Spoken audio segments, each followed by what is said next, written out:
Yes, sir. Before you get started, before you hit that welcome, we had 5 seconds before I could hit that record button. I almost forgot to hit record. We're good. We're golden. Name's right.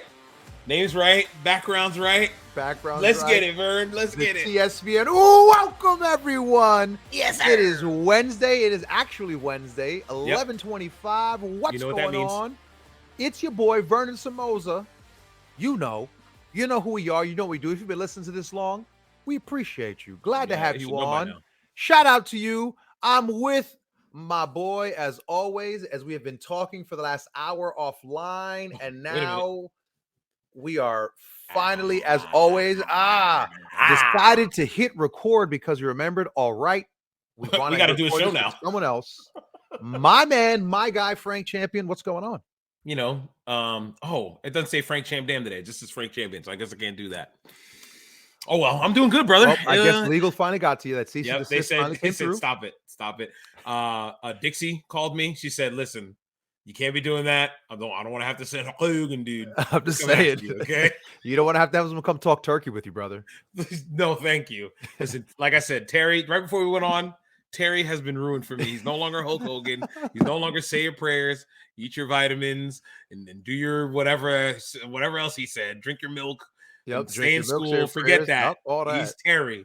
He's Terry to me. Thank you, the Laps fan, for doing that. He's Hulk Hogan, dude. Hogan, dude.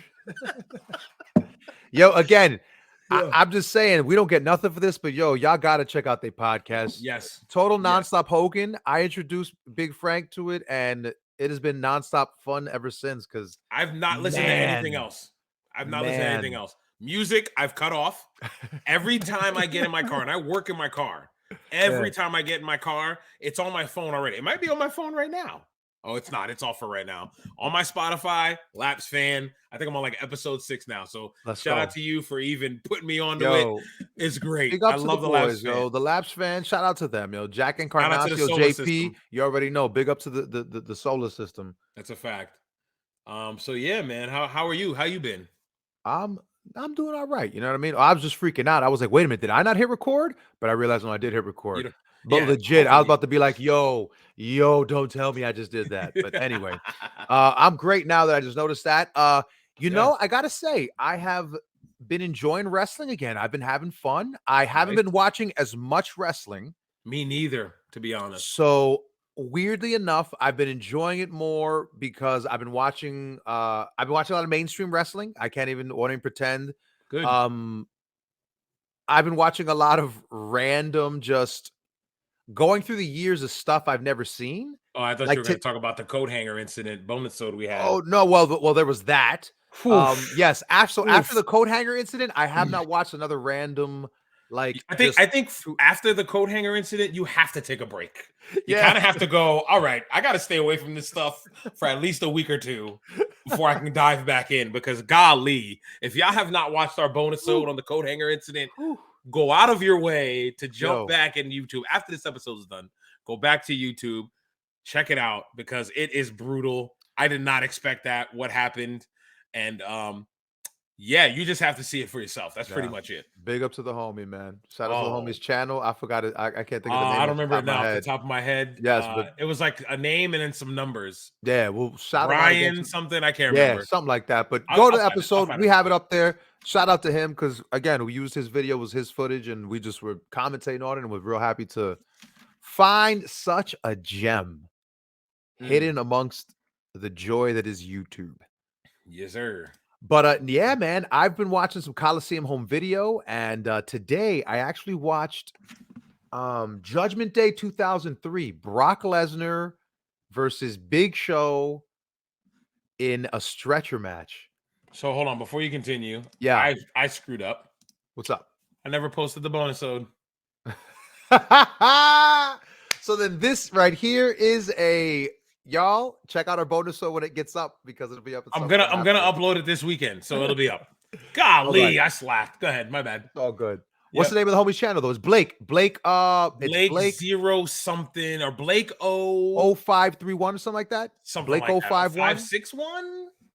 I think I follow him. Hold on. I think I subscribed. Yeah, no, you did subscribe. That day we subscribed. The homie was worth the follow for providing us with entertainment. Blake 0561. Blake 0561, give him a follow. Yep. He don't realize it, but he's a homie. Shout out to him. Facts. With that content. Anyway, just real quick, watch that show. Brock was swinging a backboard. Big Show walked out with a backboard like a video game. Legitimately just walked out with a backboard. Was Rey Mysterio attached to it again? So it was after that. Like I had Oh, really? Okay. Dark years, right? This is like my dark period. Yeah, I didn't watch that. So shout out to Ian. The homie was like, "Yo, you got it." Like he was like, "Here's a fun match for you to watch." He goes, "Go watch the main event, Brock Lesnar, Big Show in a stretcher match." All right, so the buildup is just what you said. That Rey Mysterio into the post. It was ridiculous, and Rey went poop pop. Brutal. I was like, that was brutal. Post floor. But then Brock swinging a backboard. That's like crazy. Legitimately, like you and I would swing a cookie sheet.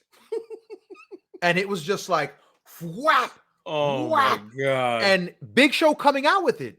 Like it was he was okay, so it's Big Show. So the visual is obscene because he's this giant human and then he's just holding it like it's just like it's a piece of paper or something. Like it's just a little thing. He's holding it with one hand. And yo, bro, they're just hitting each other, wailing on each other. Like those things. That's like they owe each other trans, like just wailing on each other. Yeah, that's reinforced plastic. There's no way to like, no, sir. My mind was just, but yo, they worked so hard and it was brutal. I couldn't imagine this was WWE because I'm like, what? This is insane. These guys just beating the hell out of each other. What about the other clip that Shay had sent us in the text? What? Which one? With Kurt Angle. When Kurt Angle died. Oh. I never saw that. I've never seen that. I was like, Kurt Angle choke slammed from a balcony. He's got blood pouring out the back of his head. I said, that has to be Heyman booking. Only Heyman would book the way the way the leg was bent. It was like the leg. I gotta find a picture now. It was the chef kiss moment because who got the leg right? Someone got the leg correct. Oh my God. Wait, speaking of like knowing how to sell, I know this is out of order, but shout out to Montez because I went back and saw that sell again for the show. Yo, you couldn't convince me his sell was fake. What sell are you talking about? I'm lost. During Elimination Chamber. Oh, at the end when Montez was selling on the ground and then he was selling like he was hurt and he needed help to get the refs in and everything. Oh, yes. Yo, I just had to bring it up because you just said talk about selling an injury. Like, we're gonna talk about it. I know we will. We'll talk about it in depth later. But yo, that was like had me hook, line, and sinker. Anyway, go ahead. I'm just getting the picture, dude. Because like I'm saying like Kurt Angle having that leg bent. Absolutely. With the blood trickling off the back of his head. For the audio listeners, it's just a photo of Kurt Angle stretched out with his leg bent like a cartoon character. It don't be like how Homer Simpson or like Peter Griffin would fall. And he's got blood coming out the back of his head. This happened in like, I think 06 or 07. And I remember Shay saying in the chat, he's like, 10-year-old me thought this was real. And I thought Kurt Angle died. I was like, Jesus. I was like, I would have thought Kurt was dead. I would have thought he was dead too. You got the blood coming out the back of his head. Like, relax. You're taking it too far. All right. So, anything else you want to talk about before we get into it? No, man. Let's get to it. Let's get to this chat tonight. We got a couple of things we want to talk about. Let's get a little. We're gonna get a little spicy content. Sure. I mean, this will be like Taco Bell mild. This will get Taco Bell mild real quick. From what I remember, Taco Bell mild wasn't spicy at all. It was like pouring water. Yeah, it was like pouring water on your food. Red water, yeah. Basically, red vinegar water. So Mandy Rose, we talked about Mandy Rose. I mean, let's see if I can find out when. When did we last talk about Mandy? I will still say shout out to Miss Mandy Sachs. Shout out to her making that bank. That's right. It's Mandy Sachs now. She was released the last time we talked about her. Mm-hmm. This was back in December. It was episode 22. Yep. It was The Man We Shall Not Name Rules. So it was that episode, which is crazy to think about. Because then the next episode was like, wait a minute, what? How did he hear about us? So yeah, she was released right after dropping the title to Roxanne Perez, and it came out that she was showing a little bit too much of them things. Mm-hmm. That's how I'm trying to keep it PG. And she had been warned. She had been warned and decided, I want the bag, and she went and she got the bag. No one can argue that she got the bag. I remember reading the article. She had went from 500K, she already said, and then when she left, it jumped to saying, "Oh, she already made $1 million." Mhm. So she She definitely got her allegedly money, made $1 million before the year was over for last year, so she cashed out like $1 million at which is 2022. not bad. So we bring this up because a couple of things have changed in the Mandy Sachs universe. That's what we'll call it. Mhm. She has changed her prices a lot, right? A lot. She's Every other week you hear about. right. It's something else. At one point, it was free to join. Yeah. You got a 3-day free pass. Then it was $2.99. It's been $7.99, and it's been at What's one it? point it was $39 at its peak. Remember, it was Right at peak, it $40. was almost 40, 40. almost $50 at its peak, and now it's been free at some points. Yeah, so now if you go to her site right now, it's $10 for a month. I'm looking at it right here. So if you want all the Mandy Sachs content you want, she's no longer Mandy Ruse. If you want all the Mandy Sachs content you want, you can head to Fan Time. Her URL is Fit Mandy Info. What were you gonna try and do? So tell me she started this off as fitness tips. And man, did that go south quick? Listen, she did the influence. She went the influencer route, right? The fitness influencer route. You start off showing off because you work out, you look good. You want look at my body, look at how I do, and then it's like, okay, look at this part of my body that I'm not supposed to show.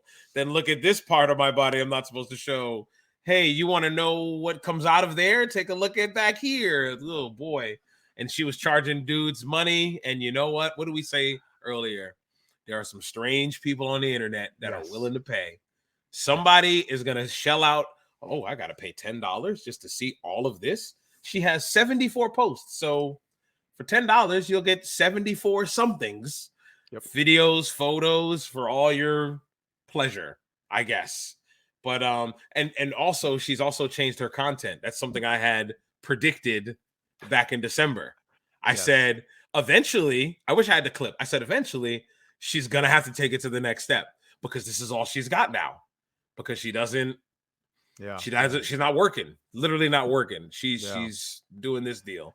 So she had to stitch it up. Go ahead. From the things I've seen, it's at one point, right? We were all like, I was like, wow, this stuff's getting like starting to get a bit much. And then it took a turn. And as the last few things I've seen scrolling through Reddit that have made its way onto some of the more like prominent subs, have been lots of feet pictures. Feet pics. Just lots of feet pictures. You know what? I can't be mad at her. Dirty feet pictures. Oh, clean feet pictures. Like she stuck her foot in the mud and she said, "Ooh, wiggle her toes and all that." I'm going through Reddit. I'm like, why are there just random pictures of feet? And then it's whose like, feet are these? And I'm like, and some of the comments are like, "Hey, look what you can get for 10." And I was like, "Wow!" So that has changed. So I guess the audience is different now, right? The audience now maybe 6 months into it, right? It's been about not 6 months, 4 months into it. 3 months. Yeah, 3 months into it. Yeah, she got released. Let me look again. It was episode December. 22. It was December. I think it was mid-December. I saw. Yeah, because she lost the belt, and then next she was released that same day. Yeah, 12/14 she was released. So it's been less than 3 months. So in those 3 months, she got released from the WWE. She made $1 million, and she's changed her content. So looks like she's going all in. There's levels to this, right? Pretty soon, I'm sure she'll be on Twitch doing mukbang videos. Doing this thing? Oh, ASMR. She'll be doing ASMR videos and mukbang. And just sitting there going, if I just stimulated somebody, I'm sorry. I didn't mean it. It's just weird. It's just weird. I don't know, brother. But yeah, that's all I wanted to bring up about Mandy. I'm just saying that is the weirdest rabbit hole on YouTube is when you see a video of like someone opening up a jar and it's just like 100 videos of like mayonnaise. Why is that a thing? And then like you know like when you watch a video and like people are like, and they got to snap the lid off, and it's always like they got to spill everything. And I'm always like, why has that become a thing now where you can't unbox anything normal?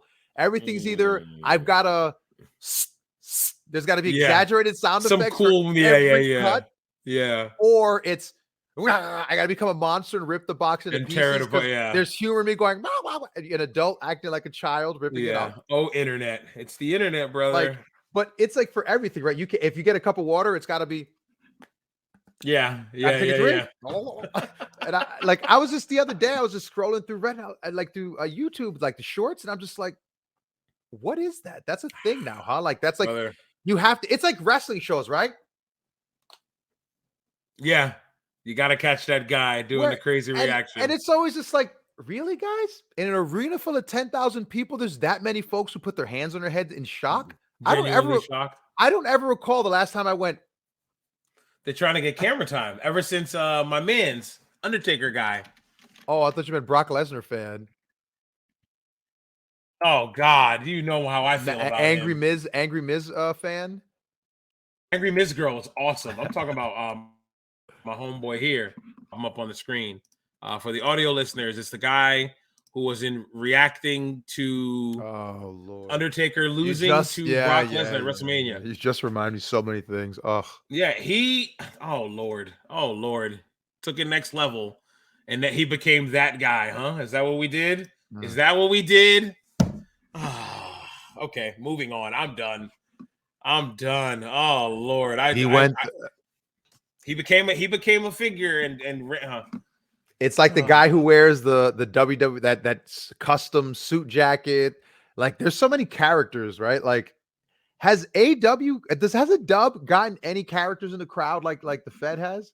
Has any person in the dub universe decided? Because I enjoy wrestling. The crying punk guy. They've got, but they got memeable people, but they have no one who's like, they've got no one who you're like, they don't have like what's his name? Bruno? No, Bruno. Vlad? Yeah, Bruno. Was it Bruno? Was it Bruno or Vlad? I don't remember, but you know what I'm talking about. The dude with the glasses, always wore the muscle tank top. He was at every show in the 90s. They did a documentary on him, but they never released it. I think it's Vlad. Now you're saying, you said Vlad, like I wanted to be Vladimir. Vladimir. It's Vladimir. Yeah, they don't have a Vladimir. They don't everything, bro. They don't have a Vladimir. No, absolutely not. I mean, it's only been a few years, so we'll see. Yeah, actually, they do have a Vladimir. It's the entire AEW fan base.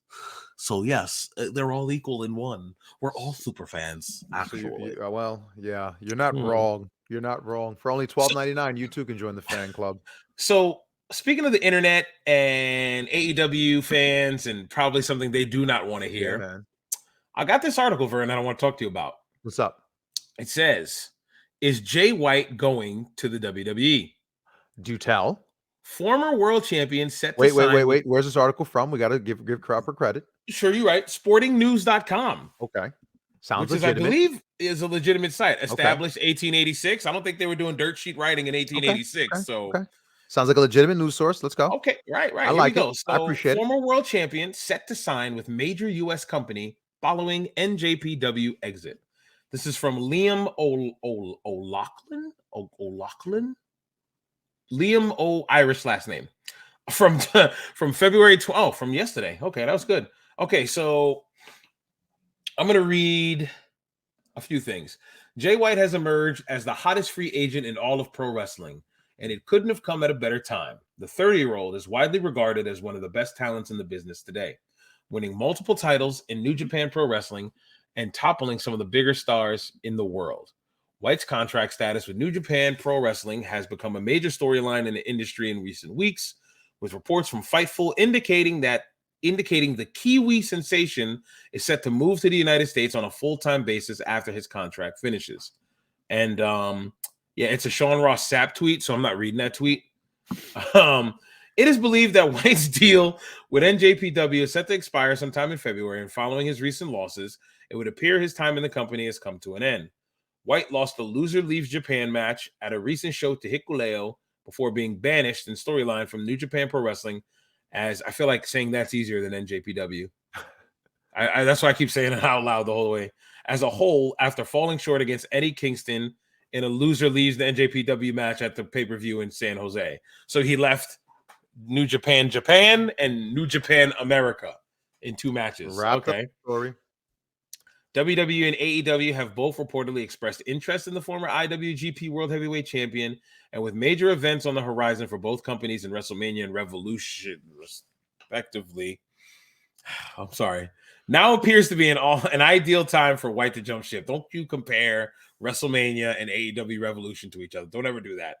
Okay, those aren't major events. WrestleMania is a major event. Revolution is just another pay-per-view for AEW. Don't do that. If it was like Double or Nothing or All Out or something, maybe I give you that because that's their flagship pay-per-views. But don't do that. Let's see. In a recent interview with Sports Illustrated, we're getting legitimate articles here, brother. Yeah, I'm actually shocked. Yeah, White opened up on his decision to leave the company after a historic run. So much as possible. Impact, AEW, WWE. We'll see, he said. I'm at peace with it. I don't know if there's much more I could have done. I don't feel like I left a bunch of boxes unchecked. I've been living it. So it can be hard to appreciate in the moment, but as I move on, I've started to look back at the weight some of it holds. And as time goes on, I hope people appreciate it even more. To me, I was doing what I was meant to be doing. Now I'm looking at what's next.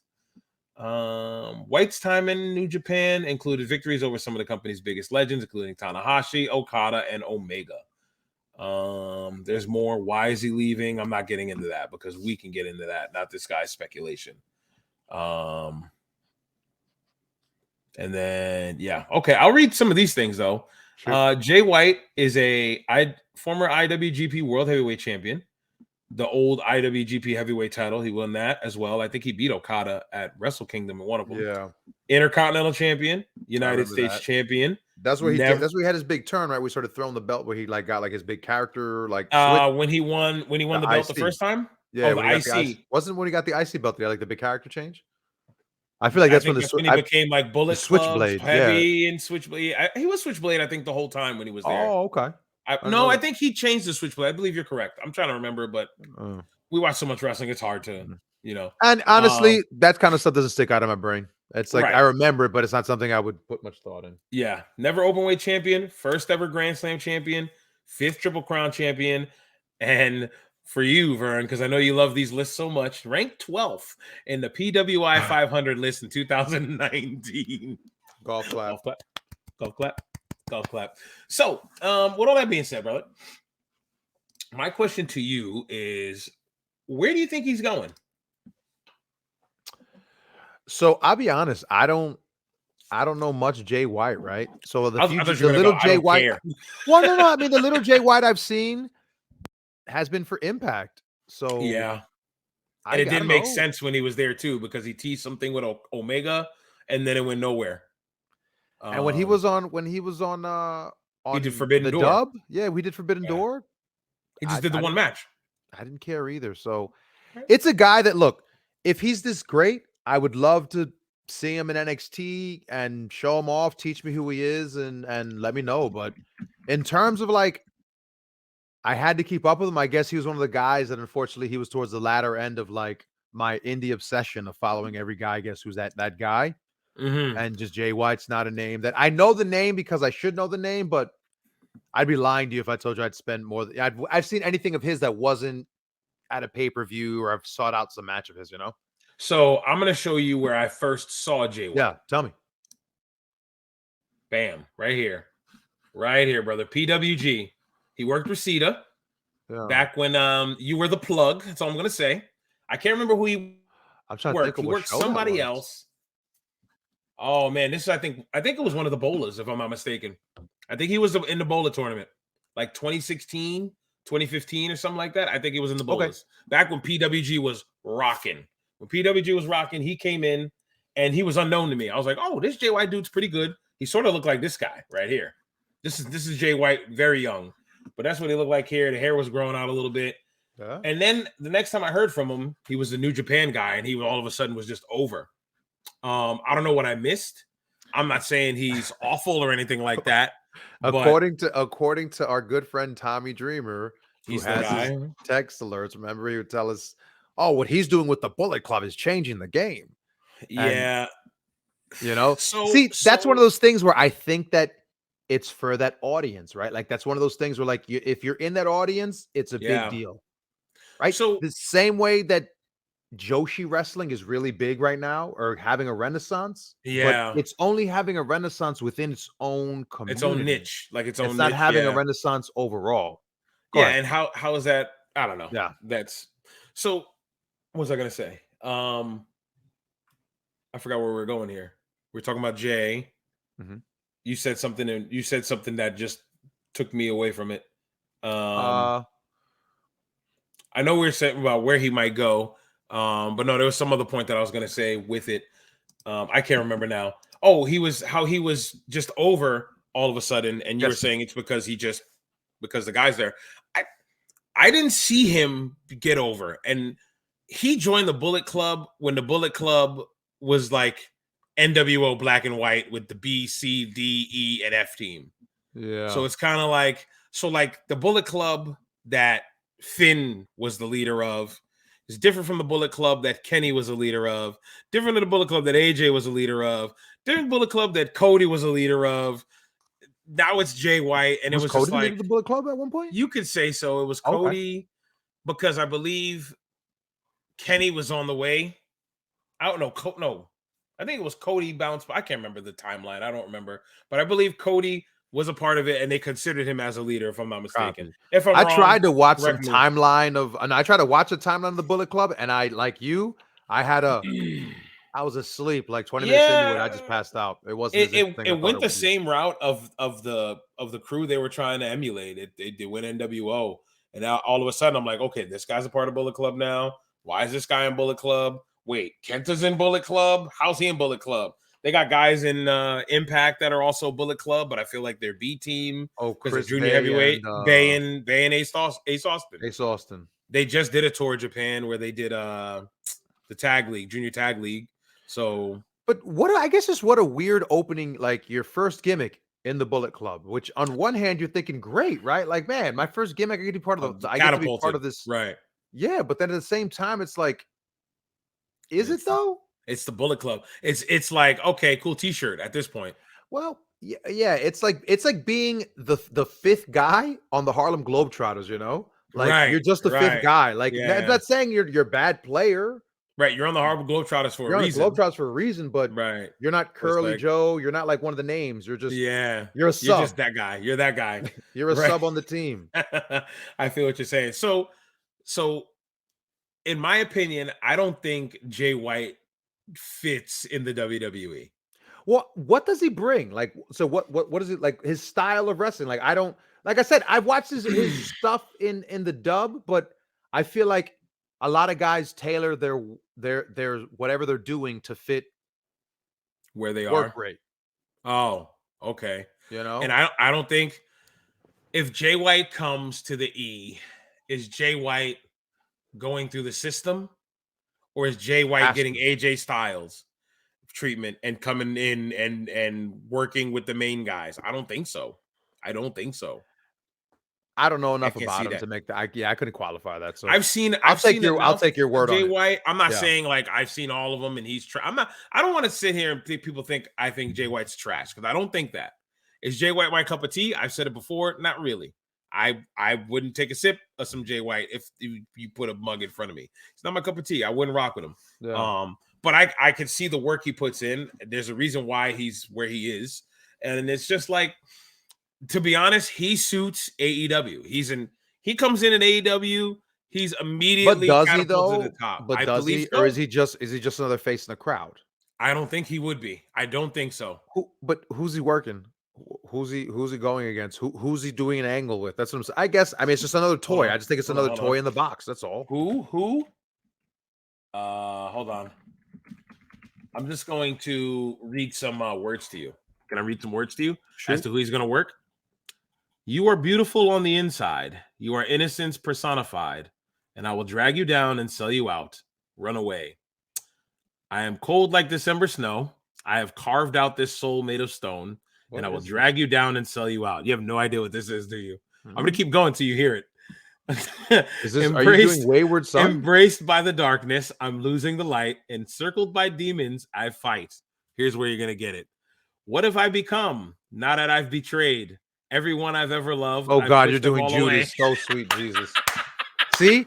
By the way, there's an entire audience right now who the second you had the opening lyric, they were all screaming at us. Beautiful. That's why you didn't do the voice. I didn't do the voice on purpose. Can I tell you don't do the voice? I don't know what you're doing. You have no idea.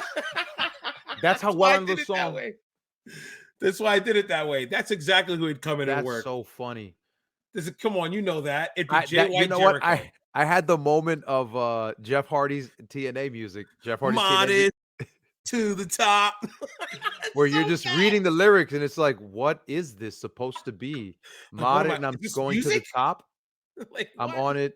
No one can stop me. My Oh my rise, my God. rise, my rise to the top. What? Awful. Like, what are you What? talking about? What are you Yes, but talking the about, fact it's Jeff? going, my rise, like you're Awful. anyway. Yes, but Some so okay, awful so you're music. not doing the inflection 100%. 100%. You I have no was idea lost. what I'm Like talking about. You're like, what are you reading? Are you reading a poem? Like, what is that? I legitimately was like, what is this? What are you doing? Okay. I knew when I got to "What Have I Become," you would have known because he screams that part in the song. So I figured you would know by there. But yeah, no, Jay White to come in and work at Jericho. Jay White can come in, forget it, put him in Ring of Honor. You put him in Ring of Honor. You give your Ring of Honor stable, your Ring of Honor group a big name, a big signing. I feel like put him under that AEW umbrella is where he'll flourish the most. I don't Nah. see him working out in the E because the way the E is now, you've got to go through the system, you got to get grinded out, you've got to turn, you got to get your hair cut, you got to get your civilian fade cut off, and you got to follow that WWE system. And I think your return on investment for Jay White, this isn't black and gold NXT.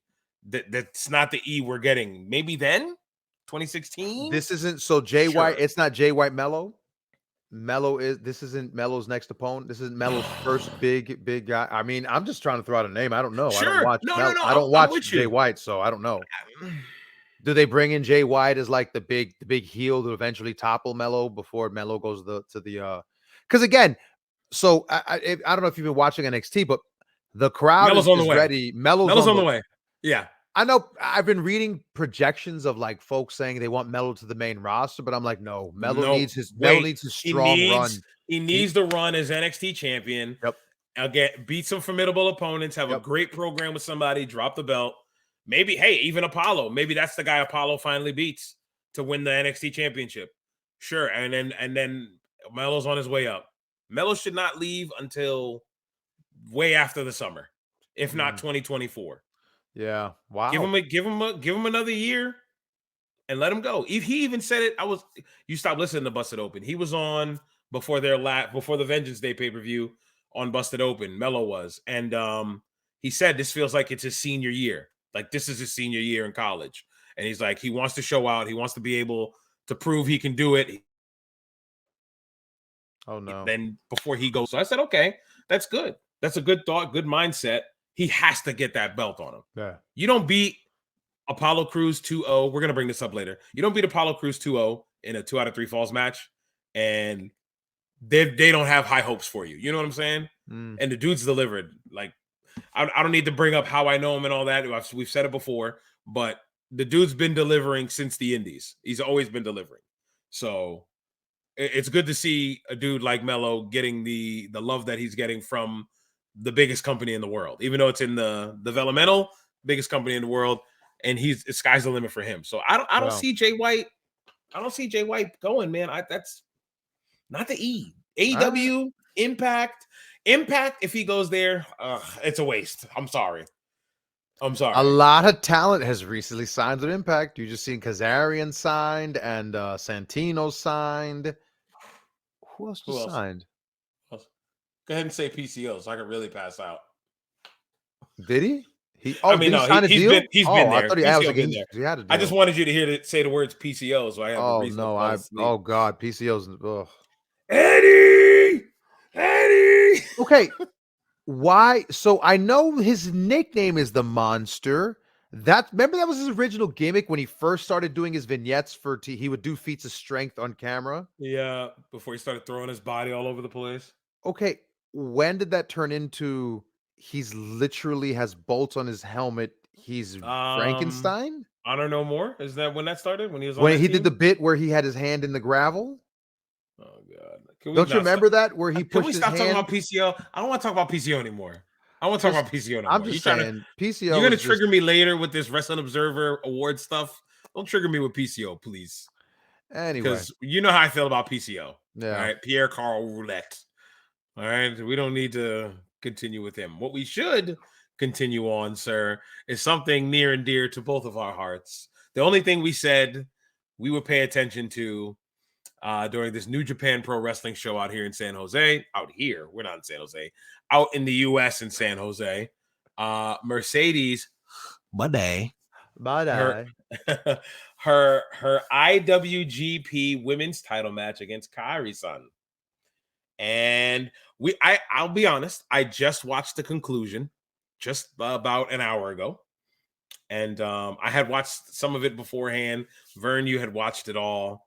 What are your thoughts about the match? Let's start there. Okay. Beyond the things I didn't like, I'll say the things I liked. Sure. I thought, hey, it was a long match. Yes. It was a match that Sasha did a lot of things. A lot of things. Mm-hmm. Some of them were good. Mm. Some of them were shocking. Mm. But it was just so much. So much. So much. It was such a long match that at some point I feel like the people forgot who the babyface heel were, and then everyone just became faces, I guess. And it just, I don't know. That's a little part of the story, right? Where like she came out dressed as a tribute to Kana, which is awesome. But right, excuse me, not it was the not Kana. Kana is Asuka. Kana, yeah, Kana's Asuka. I'll get the name for you. I'll get the name for you. I think it's Hana. I think Hana with an H. You might be right. I apologize for that slip. I'll get the name for you, the exact name. Yeah. It's Hana Kimura. Okay, so yeah. So you were close. You said Kana. Yeah, Hana Kana is Kimura. Asuka's old gimmick. Yeah, but it's Hana Kimura. But Hana Kimura, which was fine. But sure. I guess I don't understand why the heel came out to do the tribute act to this wrestler who had such a tragic death, which beautiful that you paid a tribute to her, but I just don't understand why establish her the heel and have her come out and do that. Have her come out and do that, which is like, I don't want to boo her. She's doing a kind thing for this person and honoring the memory. Like, what episode? So that was confusing. The match itself, it was just, man, the commentary was brutal. Commentary was rough. Brutal. Rough. And Ian Riccaboni, and I don't know his shoot name. Aiden English. I'll just call him Aiden English. I don't even think they work well together. You know who I think works well together, and I'm not even a big fan of him? Ian and Caprice Coleman. Because Caprice is more color. I like Caprice. Aiden, I feel like at times can get just a little too shticky. Yes. He gets too shticky, and he has to.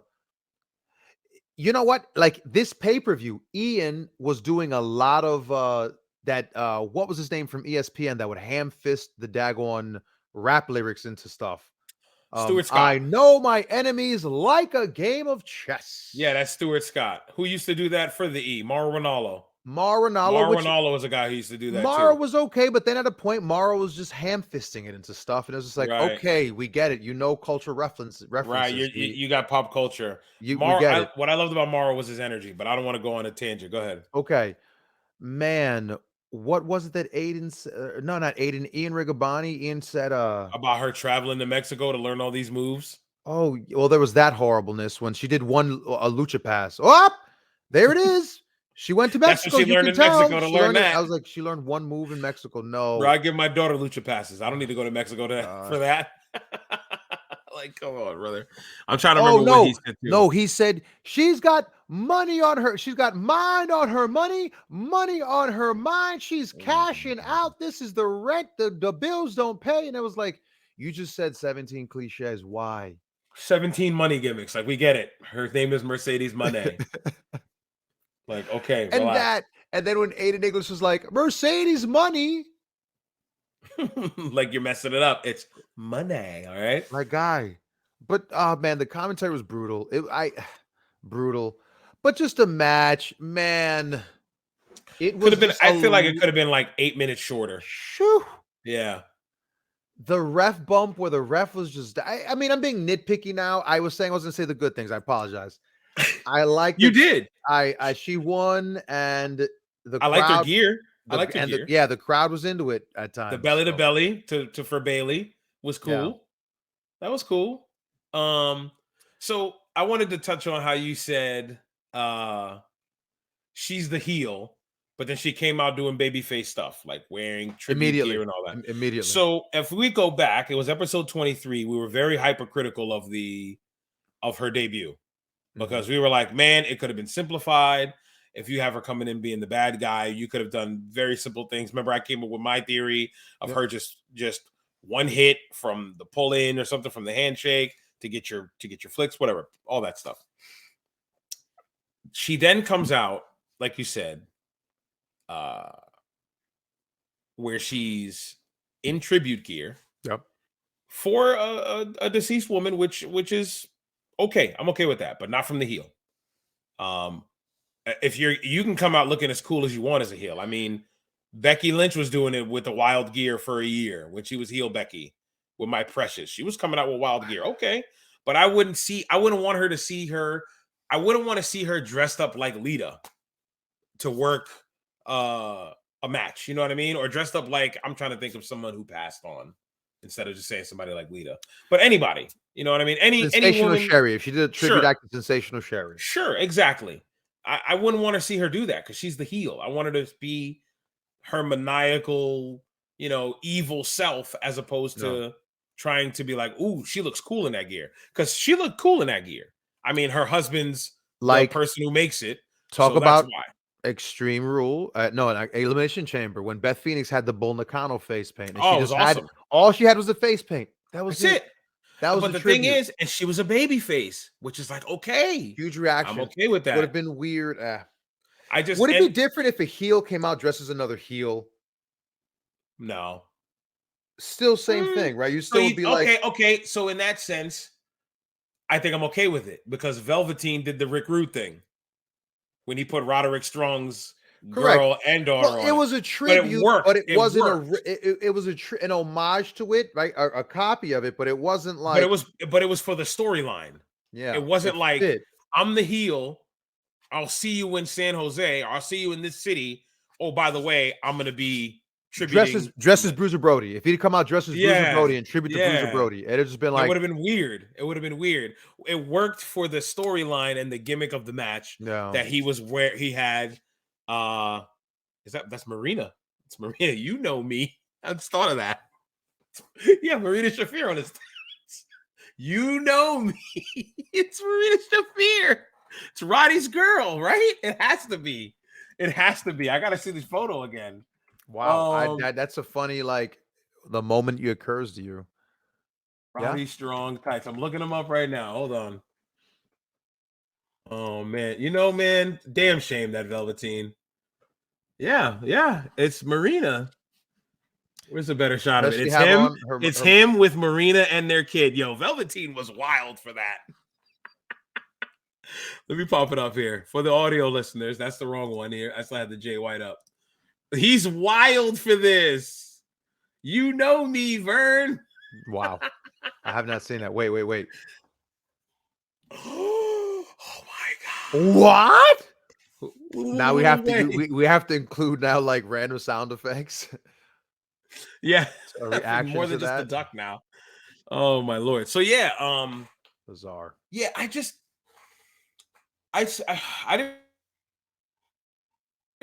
watch the entire. So I didn't watch the entire match because after all, I was like, God, the ref bump to me was pointless. You didn't need a ref bump just to go out there and work outside. I didn't even get into that. Please. Yeah. Tell us about that part. So I'll explain it for the people who haven't watched it. I'll explain it. Kairi has Sasha down. I'm going to call her Sasha. I'm not going to keep saying Mercedes. Kairi has Sasha down. Kairi has back fist. I think she had a back fist earlier in the match, and it was pretty damn good. Sasha took a great bump for it. Like you said, back. Ragdoll physics. She looked very good when she took her bump. But she was going for the back fist again, and Sasha pulled the ref in the way. Boom. He takes the hit. He's on the ground. That then translates into her confronting Sasha, and Sasha kind of cowering away. And then, I didn't mean to do that. And yes, you did. You grabbed his pants and pulled him. And then Kairi gives her one strike, and then she leaves the ring. And I'm like, man. And pulls her with her come here. I'm taking you with me. And just the baby face. Yeah. being a pulls the heel, right? and took them up the ramp because apparently I'm gonna murder you now. So they take their stroll because they walk. There's no striking. They just the the headlock, the walking headlock from the Attitude Era, right? Occasional whack. Occasional whack while you're like, here's your noogie, sir. One of those. She sets her up near the side of the stage for this big dramatic thing, and and I'm not gonna give my opinion. I'm just gonna say what happens. Kyrie runs from one side of the stage. My eyes are closed because I'm visualizing it with the whoa that the crowd was doing and everything. Kyrie runs from one side of the stage to the other. It looks like she's going to attempt a forearm, and Sasha catches her mid-air like she's Super Saiyan over 9,000 somehow, and stops her in her tracks, spins her back into a speaker or like one of the roadie carts that were covered, and then kicks her in the chest just to set up a powerbomb spot they did shortly after. Like Sasha looked like she was going to do something. Table. She got powerbombed into a table. So the entire reason for the ref taking the bump wasn't for the finish. It was just to go outside and to do work. Now, I've watched a lot of New Japan, Vern. I recently watched, who was it? Omega. Who did Omega work at Wrestle Kingdom recently? This last show. It was Omega and Ospreay. They went like 50 minutes, remember? You don't watch that match? I could have sworn, yeah. We talked about it. If I'd watched it, I blocked it out of my brain already. That's how important it was. One of the greatest matches ever, brother. But actually, it's got 6.5 stars in Tokyo Dome. Did it? I have no idea. I'm just. Oh, I was like, I'm just throwing numbers, brother. What does it matter? It's Meltzer ratings. It doesn't matter. But no. So they did that ref bump, but what I'm trying to point out is I watched that Omega and Ospreay match. Think of Omega and Okada, right? Omega and Okada that everybody praises as the best match of that year. It deserved the 8 stars that it got, whatever the hell stars it got, right? They worked on the outside for like 20 minutes and did spot after spot on the outside. So if you needed to do that on the outside, just bring the ref with you. Let the commentators do the old school explanation. Well, the referee's being a little lenient, being a title match. And there's your explanation. The fans in the crowd are not going to care because they get to see action closer to them. Correct. They're not going to care about the count. And they're going to see the ref out there, so the ref's not going to count. And it's a 20 count. I just thought of that right now. It's a 20 count in New Japan. Oh, yeah. Why did they need to bump him? They bumped him for no reason. Usually ref bumps are for the finish. Not this one. This was just to set up that table spot to then have them come back and continue to work. Keep working. This is the gripe we had with MJF and Moxley, that they were doing bumps on the apron, all this other stuff, just to come in and keep wrestling. Those things meant nothing. So here we go again. We got a ref bump from a girl who worked the WWE, who should know better. Both girls, actually. They should both know better. We got to bump the ref just so we can work on the outside. No, you don't. You don't need to. You're bumping the ref for no reason. You're wasting his bump. I don't know. Nonsense. I'm trying to remember the finish now. She got to hit her move, the gory special. Into the powerbomb. Yeah, she did a lot of tribute stuff now that I'm thinking about it. She did the Bailey. She did Eddie twice with the... Yo, listen. I'm trying to get back in the shot so people can see it. That was the weirdest Eddie shimmy. If like, come you've on, not man. I can seen do it, Eddie shimmy, brother. Everybody could do the Eddie shimmy. It's the shoulders, I don't mean no bro. harm, but come on. Like, for a super fan who wore his tribute gear at Mania and etc., like, that's like, I'm the biggest Tony the Tiger super fan. Do his catchphrase. It's awesome. They're superb. You would look at me and think, or it's like, I love Stone Cold. Yeah. Yeah. Great, I love Stone Cold, man. He had that luscious. I love Stone Cold when he had the luscious blonde locks. Oh my God, that was peak of his career. Like, what are you talking about? Best Austin. Like, what, bro? The heck? I don't know. Yeah, it even her frog splash looks shaky. That was weird. That was the weird. Frog splash like too, that she misses. And look, I'm not saying I expect you to do them exactly, but like, do it like you've seen it before. It was like, You ain't never seen it. It was like someone told her about it and she did it. So if you were to compare it to like emulation, right? If she was supposed to emulate Eddie, it was like instead of it being the actual, like, let's go gaming, instead of it being the game that you played on PlayStation 2, it's kind of like a knockoff version some developer made and just shoved it in a 1001 cartridge. You know what I mean? You remember those? It's 100% a homebrew game. Or a It was homebrew. 100. It was That's the definitely word. homebrew. Yeah. Homebrew. It's like, what is this? What is this arm thing? Like, get the shoulders in it, shorty. I don't know. All in all, though, hey, she's doing what she wants to do.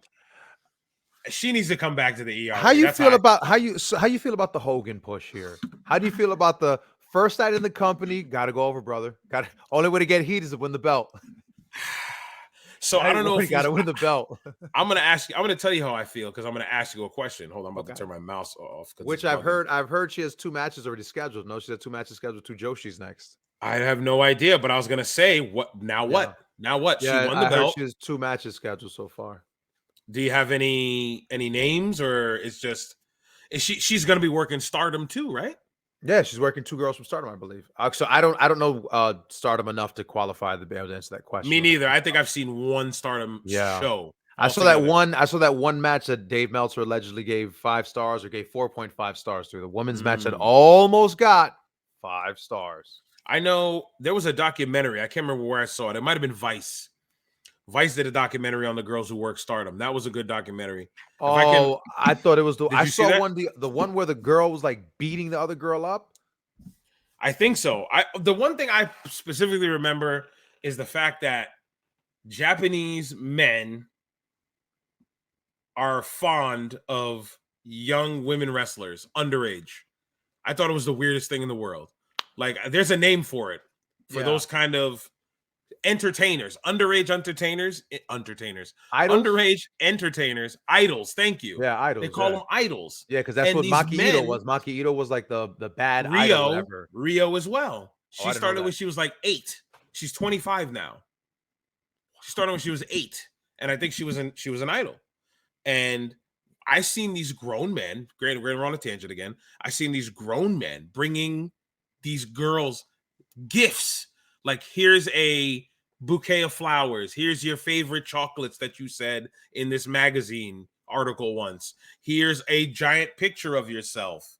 Here's a body pillow I've made of you. It's like, it's strange, but I guess it's accepted culture in Japan when it comes to entertaining. Level of fandom is normal. I'm not gonna, bash or say anything like that. I just always found that strange to me. I forgot why we went on this tangent because I don't know. It's just weird. Yeah, she's gonna be. We're talking about who she's gonna work next. Who she's gonna work next. I don't know where you go from here. You brought her in. She won a strap. Okay. What's next? Booker Strong, brother. What do you mean? What's next? Once you get the belt, then I beat everybody. That's it. She beats everybody. Okay. All right. We'll come back in 6 months when the run's done, and we'll see how it goes there. 6 months? You gave away to. I think we get 3. Okay. Here's a question: When does Mercedes Mone become Sasha Banks again? Well, according to Bailey did an interview with Ariel Helwani the other day, and my friend Ariel Helwani. I'm starting to like this guy now. Oh, Ariel! Shout out to the big goof Ariel Helwani. Yo, the biggest troll. Shout out to the snowman in Jacksonville. But on his podcast, she said that she believes that Sasha belongs in the East. She was like, and her best friends. So she was like, she belongs here, and I think she'll be back. So yeah, so I think that it'll be, I really think so. Don Tony mused that he believes that Triple H and her must have had a conversation where he was just like, yo, take some time off, go do what you want to do, and come back. And I'd be hard to, when he said that, I was like, that makes sense based on all you can see here. It makes sense. Like, I believe it. That she's gone with their blessing because there was no big fight, etc. at the end for any of this to happen. Right. And it allowed for Trinity Fatu to do bar rescue. I'm done. That was How are you doing that with a straight face? Golly. All right, moving on. Shout out to Mone. Congratulations on your title win. That's how we're leaving this one. I can't believe he hit it with the bar rescue. Let's go to Ring of Honor real quick. For those who do not know, Ring of Honor is back. And I'm not talking about back on AEW television, Vern. I'm not talking about back to taking these, what's the word for them? Backdoor pilots. Okay. We are back, baby. Ring of Honor Wrestling will be live. Well, not live, live to tape. It returns at 7 p.m. today. It is now 12 p.m. Well, 12 a.m. So it's now March 2nd. It returns today. What are your thoughts, Big Vern? Man, here we are. My thoughts are I would not pay for Honor Club to watch this. It's $9.99. Ring of Honor champion, Claudio Castagnoli. Love that. That's my guy.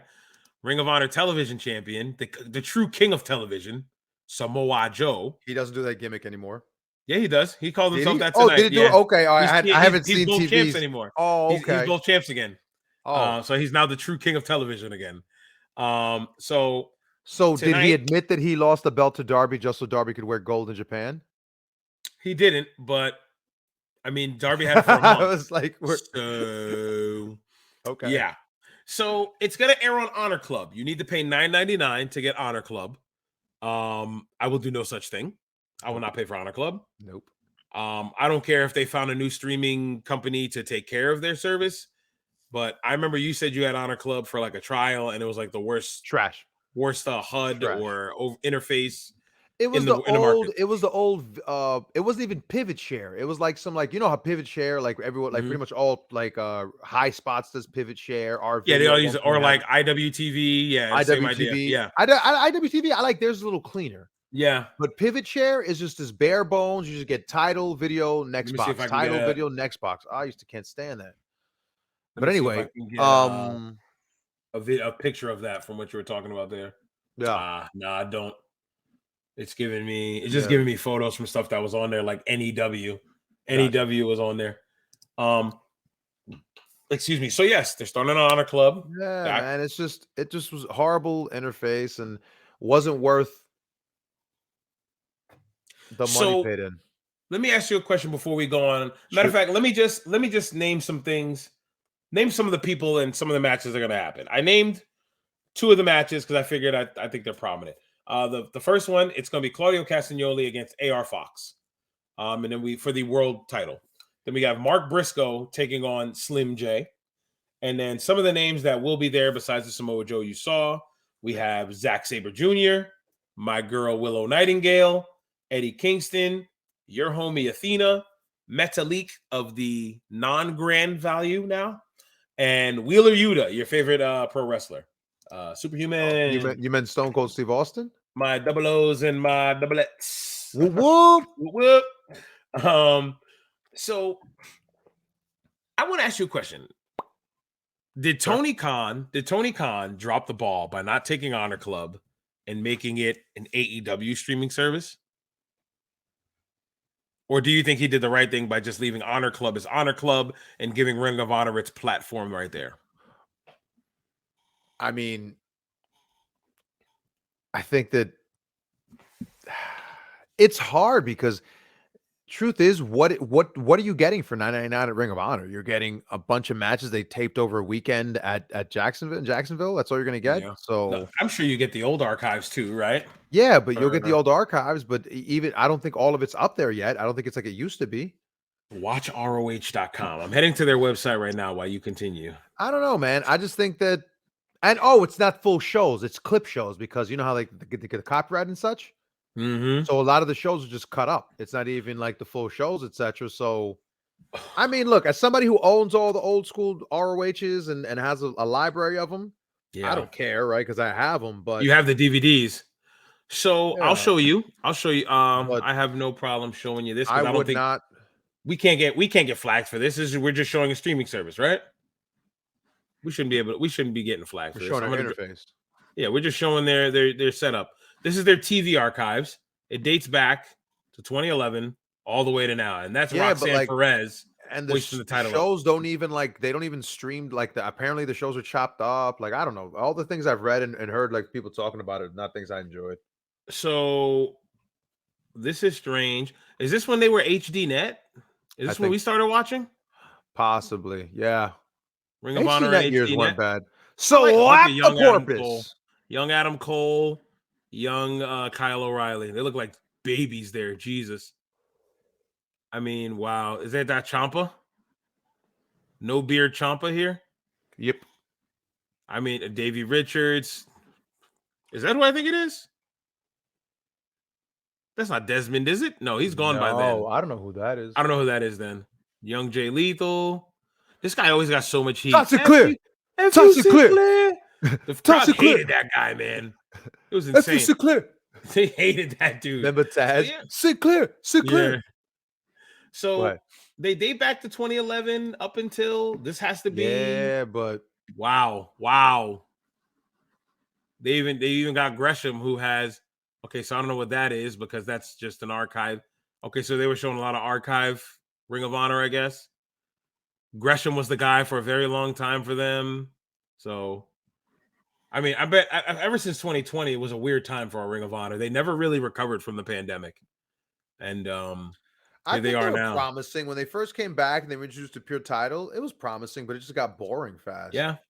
So they date back all the way to 2002 for events. The era of honor begins. Era of Honor begins. Round robin challenge. Night of Appreciation. Man, this is the shows that Spanky busted his head open. It was bleeding all over the place. Young Christopher Daniels, that low key. Yep. So I mean, we can't play any of this stuff because it won't let us. That Punk, wow, that's Punk. Yeah, that's a wild promo. That's a wild promo Punk did. Yep. Oh my Lord, man. This is when people were starving for ECW. Yeah, I can't tell you, I have watched all those shows. Like I sat down in the pandemic and just hit play and watched on the O2s.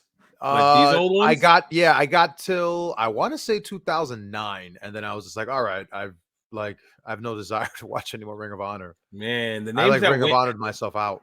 Think of the names that went through that promotion as well. Too. Tons of people went through that. So they've got a lot. They've got a lot, dude. For $9.99, I pay $4.99 for Peacock, and I get movies, TV, sports, and the WWE. So what are you telling me is worth $10 here? I'm not trying to disrespect them, but this isn't enough original content for me to come back and keep watching. And look, the old stuff again. People who are like, I'm an ROH diehard. Yeah, you really got to just be into wrestling at that point because the old stuff, as fun as the old stuff can be, man, some of the old like classic Ring of Honor is brutal to watch. Yeah, it's like watching a FIP show, you know. Well, that was Ring of Honor too. Remember, from Full Impact Pro was like their developmental for a bit. Those shows are brutal. So yeah, this is Honor Club pretty much. This is watchroh.com. You can watch it on, I think, your Amazon Fire Stick if you have one, your Roku player, or your phone if you want to watch it tonight. Well, yeah, tonight. Well, it'll be Saturday more than likely when you hear this, so this would have passed by then. But if you watched it, let us know in the comments, I guess, at this point. Let us know in the comments what you thought of it and if we should have bothered paying money to watch it or just... Okay, so this is going to help them. Look at all these WWE guy now, AEW, WWE, WWE. All these things that they put... Oh, but that's it. They just have these five. That's it. That's what I'm saying. But they don't have... Do you remember how DVDs they have put out? You know how many comp DVDs of the Kings of Wrestling? Where's all the best ofs and all that? Right. That's what I'm saying. They took down tons of their content they used to have up here. That's what I don't like either. Like, why would you remove the stuff you already had out? Yeah, I don't know. It's something... They even have a celebration of life up here on Watch ROH. That's kind of weird to me. I don't know. Maybe they wanted that. I don't know. I'm not sure. But I wouldn't pay $9.99 for that. I already pay $5 and I get way more content with the WWE. Yep. So I wouldn't bother paying $5 for that. But that's why I said, did Tony drop the ball? If he could have put his he could have called it, I don't know, Watch AEW. Because they have a streaming deal. They have a streaming deal for Fight for outside the US. They have a streaming deal. So why wouldn't you let Fight support that then? Stuff your content on Fight. Have people subscribe to they want their bread. Okay. He wants because remember the rumor has always been The rumor has been that the WB, as the report with the 4 million people who are happy with TNT, who are happy with them, Turner, with Dynamite and all that. yep, Yeah. that their hopes was that with the merger, that Warner Brothers would find them on HBO Max. Everybody, remember that was a rumor forever that everyone's like, Yeah, oh, but they're going to end up on would... HBO Max.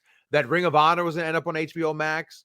That somehow you'd get that library there. But again, look at what happened. In the end, nothing happened. If I'm the people who run HBO Max, why am I going to put professional wrestling on there? I'm not trying to be rude about it. Why am I'm talking about professional wrestling, the stuff that AEW's product puts out. WWE is a different beast. It is a conglomerate at this point.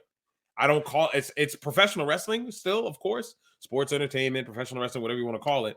But they're at such a different level where they can lobby, where people lobby for their product, which is why Vince came back, right? Let's not get into that again. AEW is not at that spot where they can be like, oh, well, maybe they'll put us on HBO Max. Why? You have watchroh.com.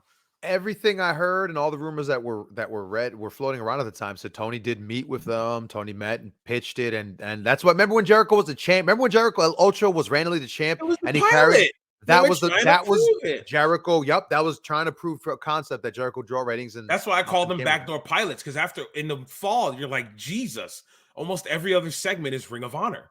Why am I seeing so much Ring of Honor?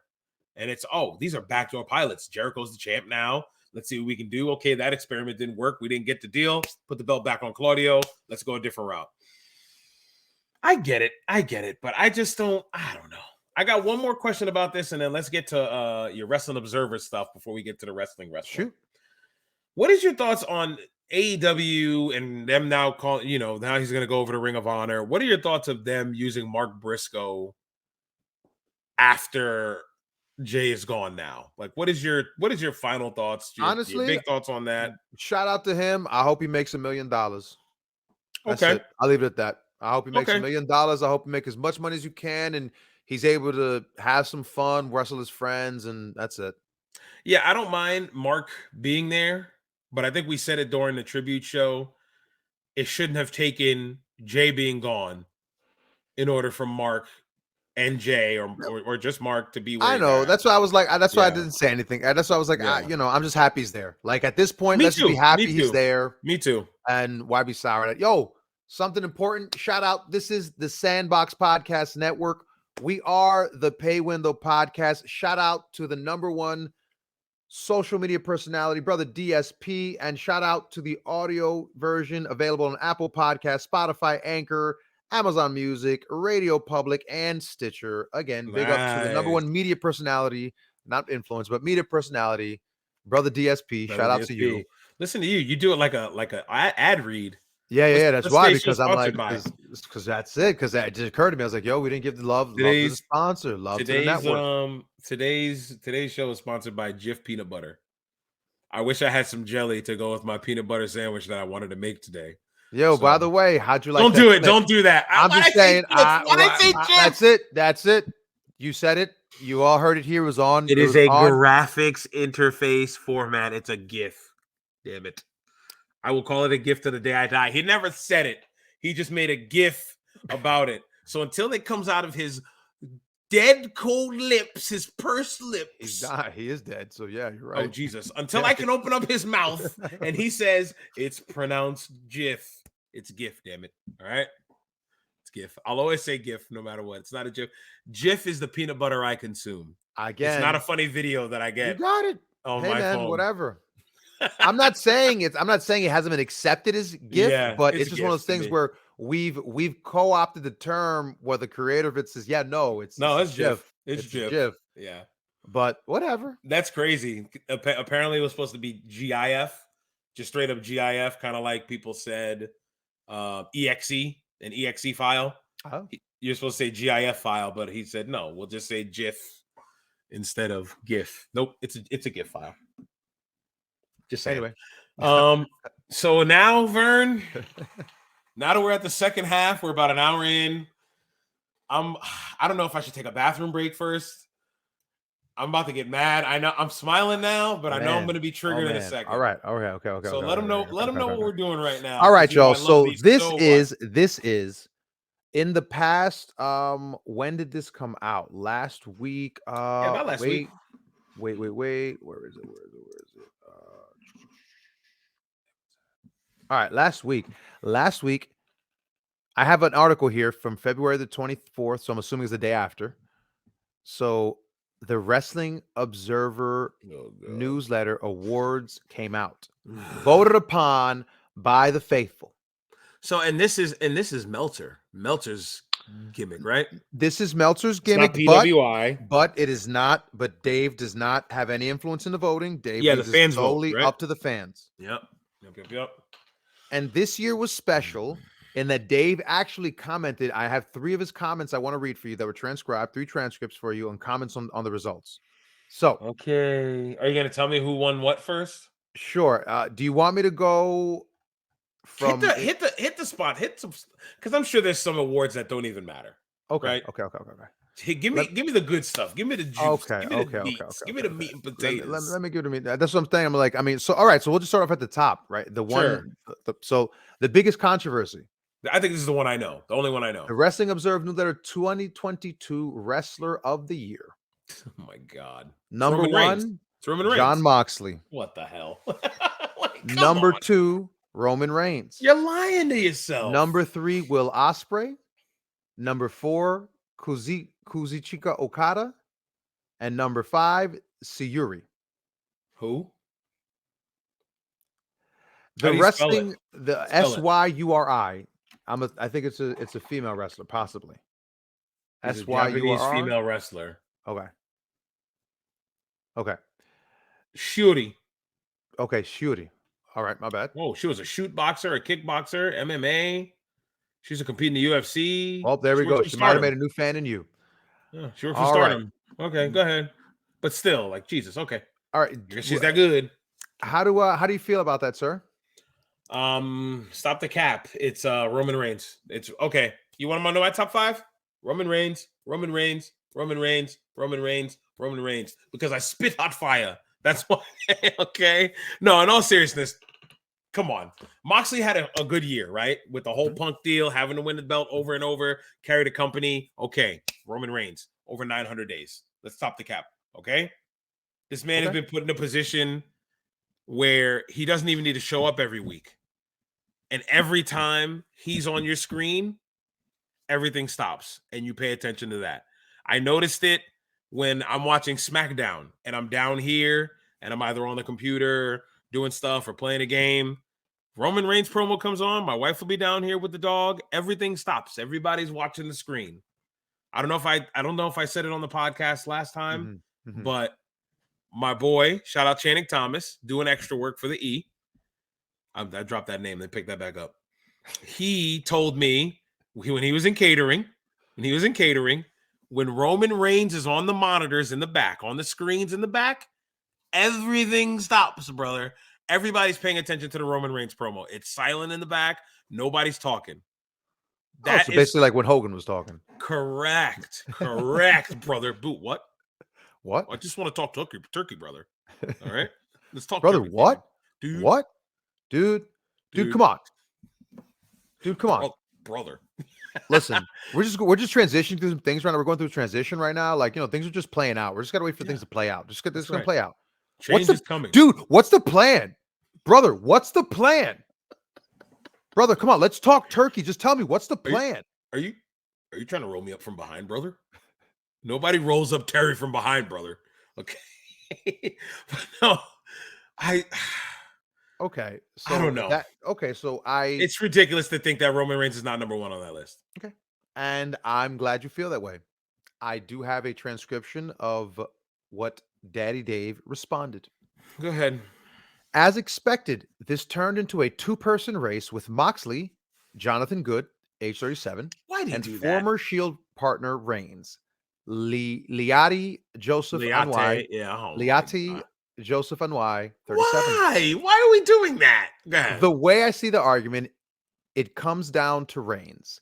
as the biggest star of the year in pro wrestling, as WWE champion for the entire year and headliner on the biggest shows during a year that got very strong for the company after April. He had good to great matches on top, which is a big part of the award. But the argument is most valuable. Reigns worked a very limited schedule, and the company did roughly as well with him and not with him. The SmackDown ratings rise was as much tied to Sami Zayn and Jey Uso, who carried it to strong results when Reigns wasn't around as the weekly angle. But he's the center. Moxley was more valuable because he was twice after injuries to Punk called to lead the company. Had he not been around, the declines would have been greater than they were. Coming off rehab at the start of the year, he and Chris Jericho really carried the company during different periods when so many top names were out with injuries, and later after All Out when Punk, Kenny Omega, and the Young Bucks were suspended. You take both out of the picture in 2022, and it's AEW that would be hurt for the worse. John Moxley joins Harley Race, Ric Flair, Mitsuharu Misawa, Kenta Kobashi, Jericho, John Cena, Hiroshi Tanahashi, AJ Styles, and Kenny Omega as the only two-time winners in history. Quote. Got it? Is that all he said? That's what he said on that award. I have other comments for other awards. Okay. I just wrote something. He said the reason why he believes Mox went over, he says Reigns should have been it, from what I heard at first. He said it should be Reigns. But then he swerved you. Yep. Okay. It should be it because brother, he's been champ for the year, all that stuff. But he's worked. Okay. This is where he said it's most valuable. He said most valuable. So who's the MVP of each team? He's saying Reigns wasn't considered valuable because not as valuable.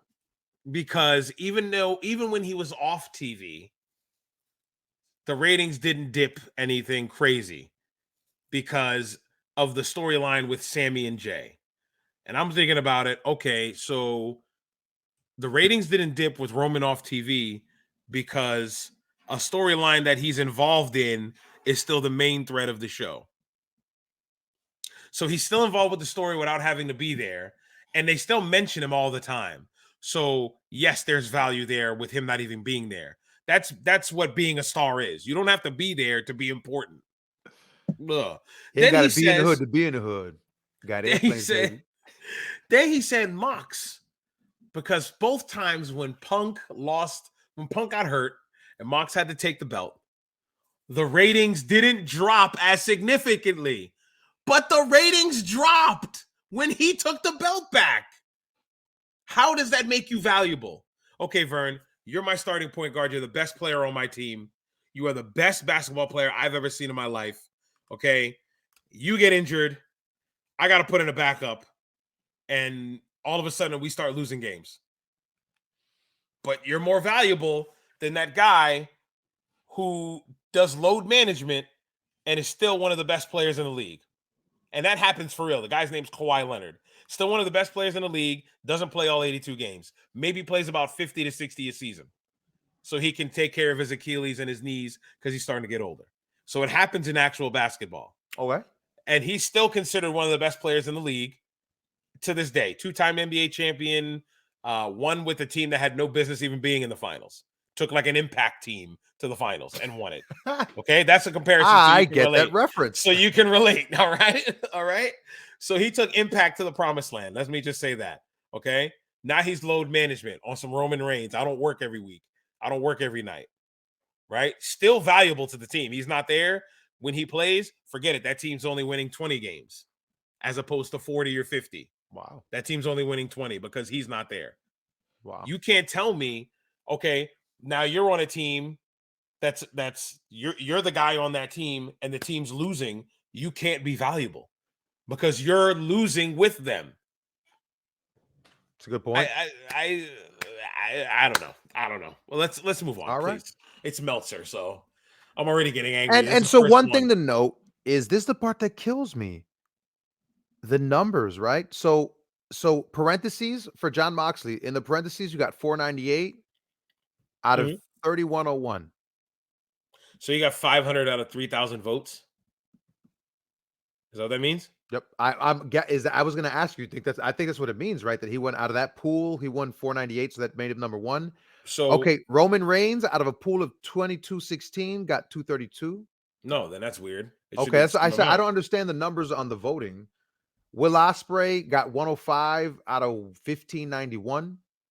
Okada 39 out of 679, and Syuri 34 out of 551. How much did she get, and how much Okada get? Okada got 39. She got 34. Okay. Will Ospreay 105. Roman Reigns 232. John Moxley 498. Okay. Next, the most outstanding wrestler, number one. Hold on, wait. What was the first award called? Wrestler of the year. Number is two it the wrestler of the year, the most outstanding wrestler? I honestly don't get how they split these hairs. Go ahead. So, most outstanding wrestler, number one, Will Ospreay. Should it be John Moxley? Number one, Will Ospreay at number out two. Of 951 out of 4807. Next, Daniel Bryan, 92. Where was he on the other list then? 92 out of 1286. Number three, Okada, 9 out of 703. Speedball Mike Bailey, 9 out of 536. You're joking. You didn't say that name. You meant to say, like, I don't know, and Ricochet. You meant to say, like, Braun Strowman. Ready for number 5? John Moxley, 11 out of 398. That doesn't make sense. It doesn't make sense, Vern. It doesn't make sense. What? How can the wrestler of the year not be the most outstanding wrestler? And the guys that are on that list are not on the other list. Where's Shuri? How is she not a most outstanding wrestler? She was number 5 at wrestler of the year. It's fan voting, right? The fans vote. This is all the fans, allegedly historians. But I mean, I feel like the quality of the WON has dipped in the last 5 to 7 years. It's dipped, and this is the most egregious. But is it just an internet article now? It's no longer an actual physical magazine. I don't know. I don't know. I gotta ask. I gotta ask the homie. I don't know. Here's the next one. Sorry, this is the thing people pay $12.99 for. Next one. $13 for this. 2022 Tag Team of the Year. I'd rather pay for Honor Club. Number 1, FTR. Okay. 72 out of 3859. Where's the Usos? Number 2, the Briscoes. 54 out of 1357. I understand. The Young Bucks. 38 out of 937. Do you hear how skewed this is? Number 4, the Usos. 40. So this is why I don't get about the voting. The Usos got 40 out of 856, while the Bucks got 38 out of 937. So does that mean the Bucks pool is stronger? Like I don't understand how the voting process, the numbers work. Anyway, and number 5, the Acclaimed at 32. Scissor me, daddy. Now, I don't mind those tag teams. So this is the most telling one. Okay, that this is a diehard crowd. Yes, because if you, I hate to do this, but it's the only way I can think of it. Okay. All right. FTR. Yeah. Let's look up their matches. Like 4 matches all year. They worked the Briscoes 3 times. No. AW tag team matches. Actual. That's all you're doing. Team. Okay. As a tag team, right? I will tell you. They worked the Gun Club. So I remember that. I'll catalog their whole run so far. Okay, go ahead. 222 was a battle royal on what is it? 2? All right, yeah, on 2. What? How does this number work? August 23rd? Whatever. All right, so we got battle royal. Let's see, AAA tag. Okay, Cash Wheeler. All right, singles matches. 3/30/2022. They had wrestled FTR in an actual tag team, FTR versus the Gun Club, AEW Dynamite on show number 130. Yep. All right. Then we got. I'll keep my finger up. Okay. So next we got ROH. Let's see. All right. Match number. That, right? Yep, skipping RH because it's only AEW. Only AEW doing. Sure. Okay. And remember that AEW and that ROH ROH match, let's be honest, that's on pay-per-view only. You got to be a right. diehard if you want to see it. That's right. That's right. All right. Go ahead. Keep going. I like where you're going. ROH World Tag Title match, AAA Skip Tag it. Title match. Skip it. No, but it was on their TV. It was on right? AEW TV. It was on AEW. This was on AEW Dynamite. Count it. So the Guns defeat the Bucks. Okay. Let's see. AEW World Tag match, ROH Tag match, FTR versus Roppongi Vice, double DQ. Next, AEW in a 6-man, so doesn't count. AEW in a 6-man doesn't count. That's the Wardlow time. Nope, this is them. Let's see. 6-man teaming with Punk, 6-man teaming with Trent Beretta. Huh? IWGP, whatever. Nope. That was a 6-man tag. Doesn't count. All right. Nope. FTR Danhausen doesn't count. FTR Wardlow. Wow. Okay, here we go. ROH World Tag Titles. Battle of the Belts. FTR versus TV. Gates of Agony. TV. It's 4 matches. What month are you in, by the way? I'm in July. You're almost halfway through the year. No, you are halfway through the year. Yep. 4 matches. Next 4 is tag team matches. Next is FTR. Nope. FTR Sean Spears. That's a 6-man. AEW World Tag Team Title match. This is 10/26. Swerve in Our Glory defeats FTR on AEW Dynamite. That's 5. Then let's see. FTR Acclaim. Nope. 8-man tag. FTR defeats Top Flight on Rampage. 6. That was 11/23. We're almost at the end of the year. And AEW. Oh, and here it is. And December 7th, they dropped the titles to Cash and they dropped the titles to the Acclaimed. No.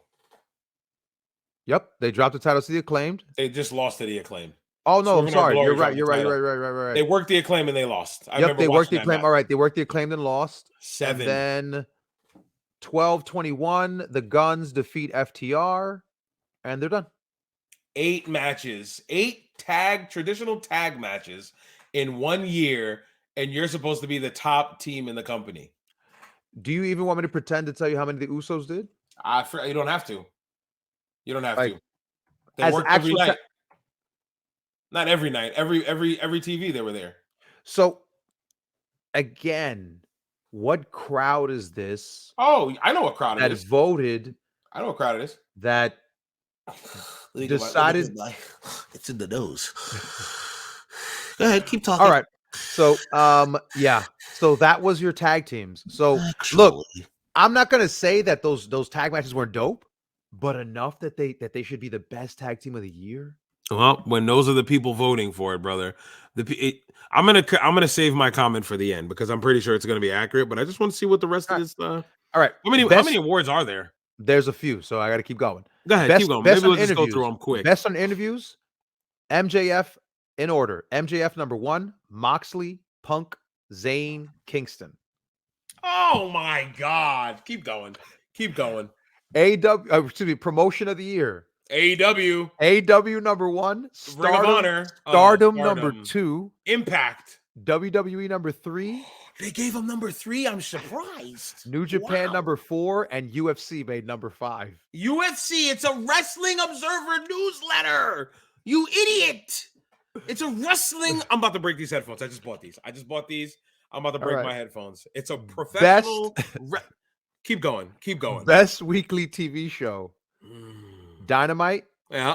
Rampage. SmackDown. SmackDown. Rampage. Of course. Strong. And Impact. Who watches Strong?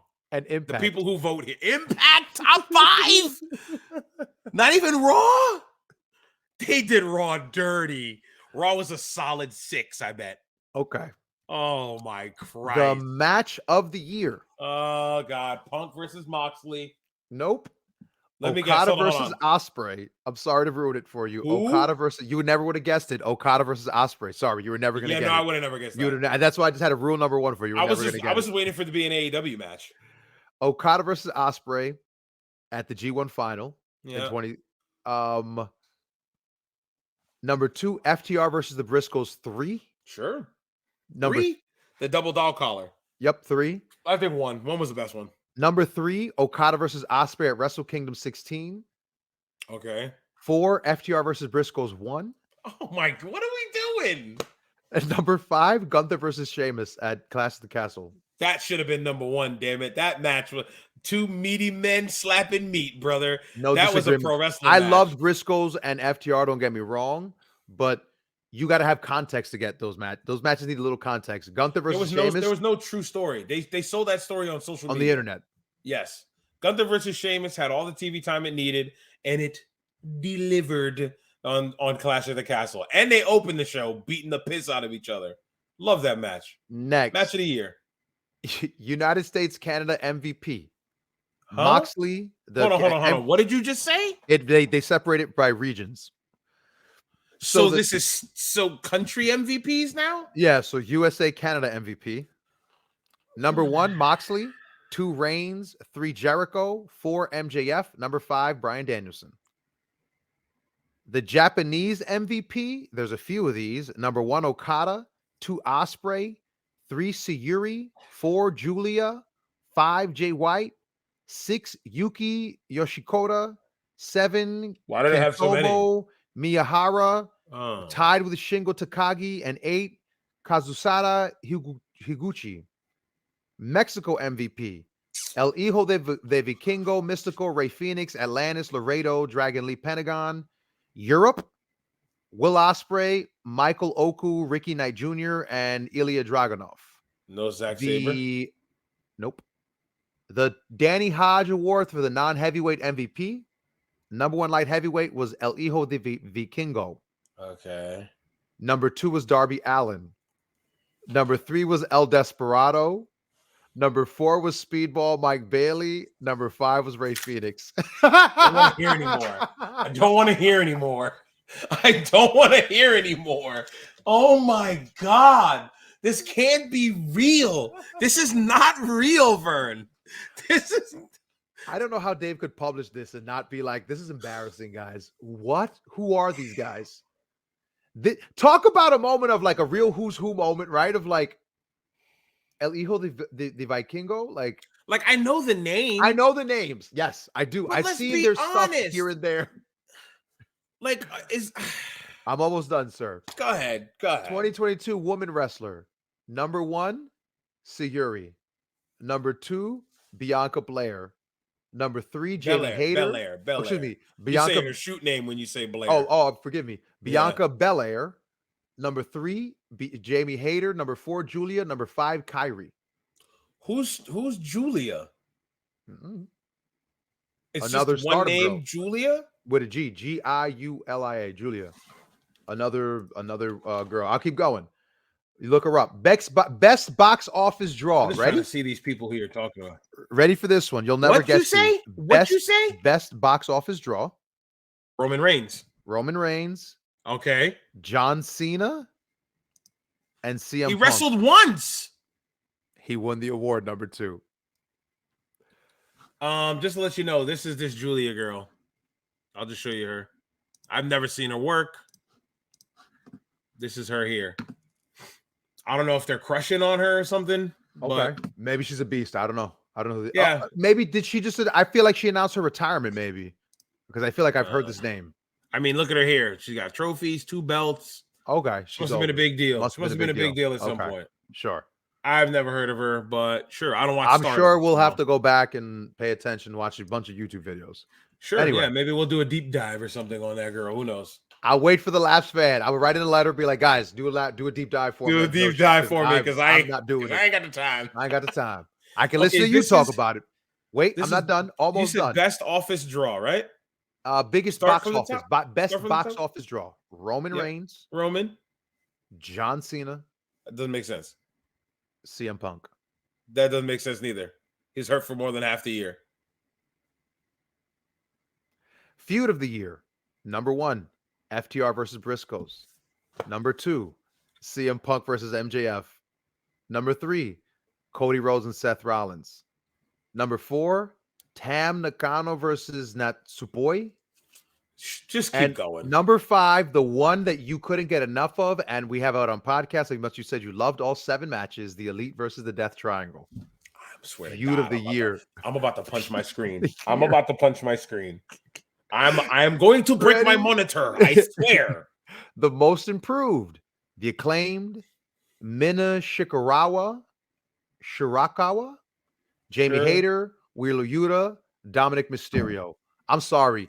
Dom didn't get number 1. You ain't paying attention. I thought the IWC hated Dom. Dom and the Acclaimed, I could argue for. Jamie Hayter, Ex-Con Dom. They like ex-Con Dom now. He's number 5. Wow. It's ready. Oh my Lord. Most charismatic. Number 1, MJF.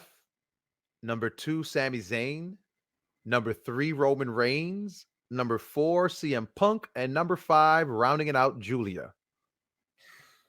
The winner of the Brian... I don't even understand what she's saying in them promos without some translation and subtitles. But y'all over here talking about she's the most charismatic. They're crushing. I bet I put on one of her matches. She does something that these...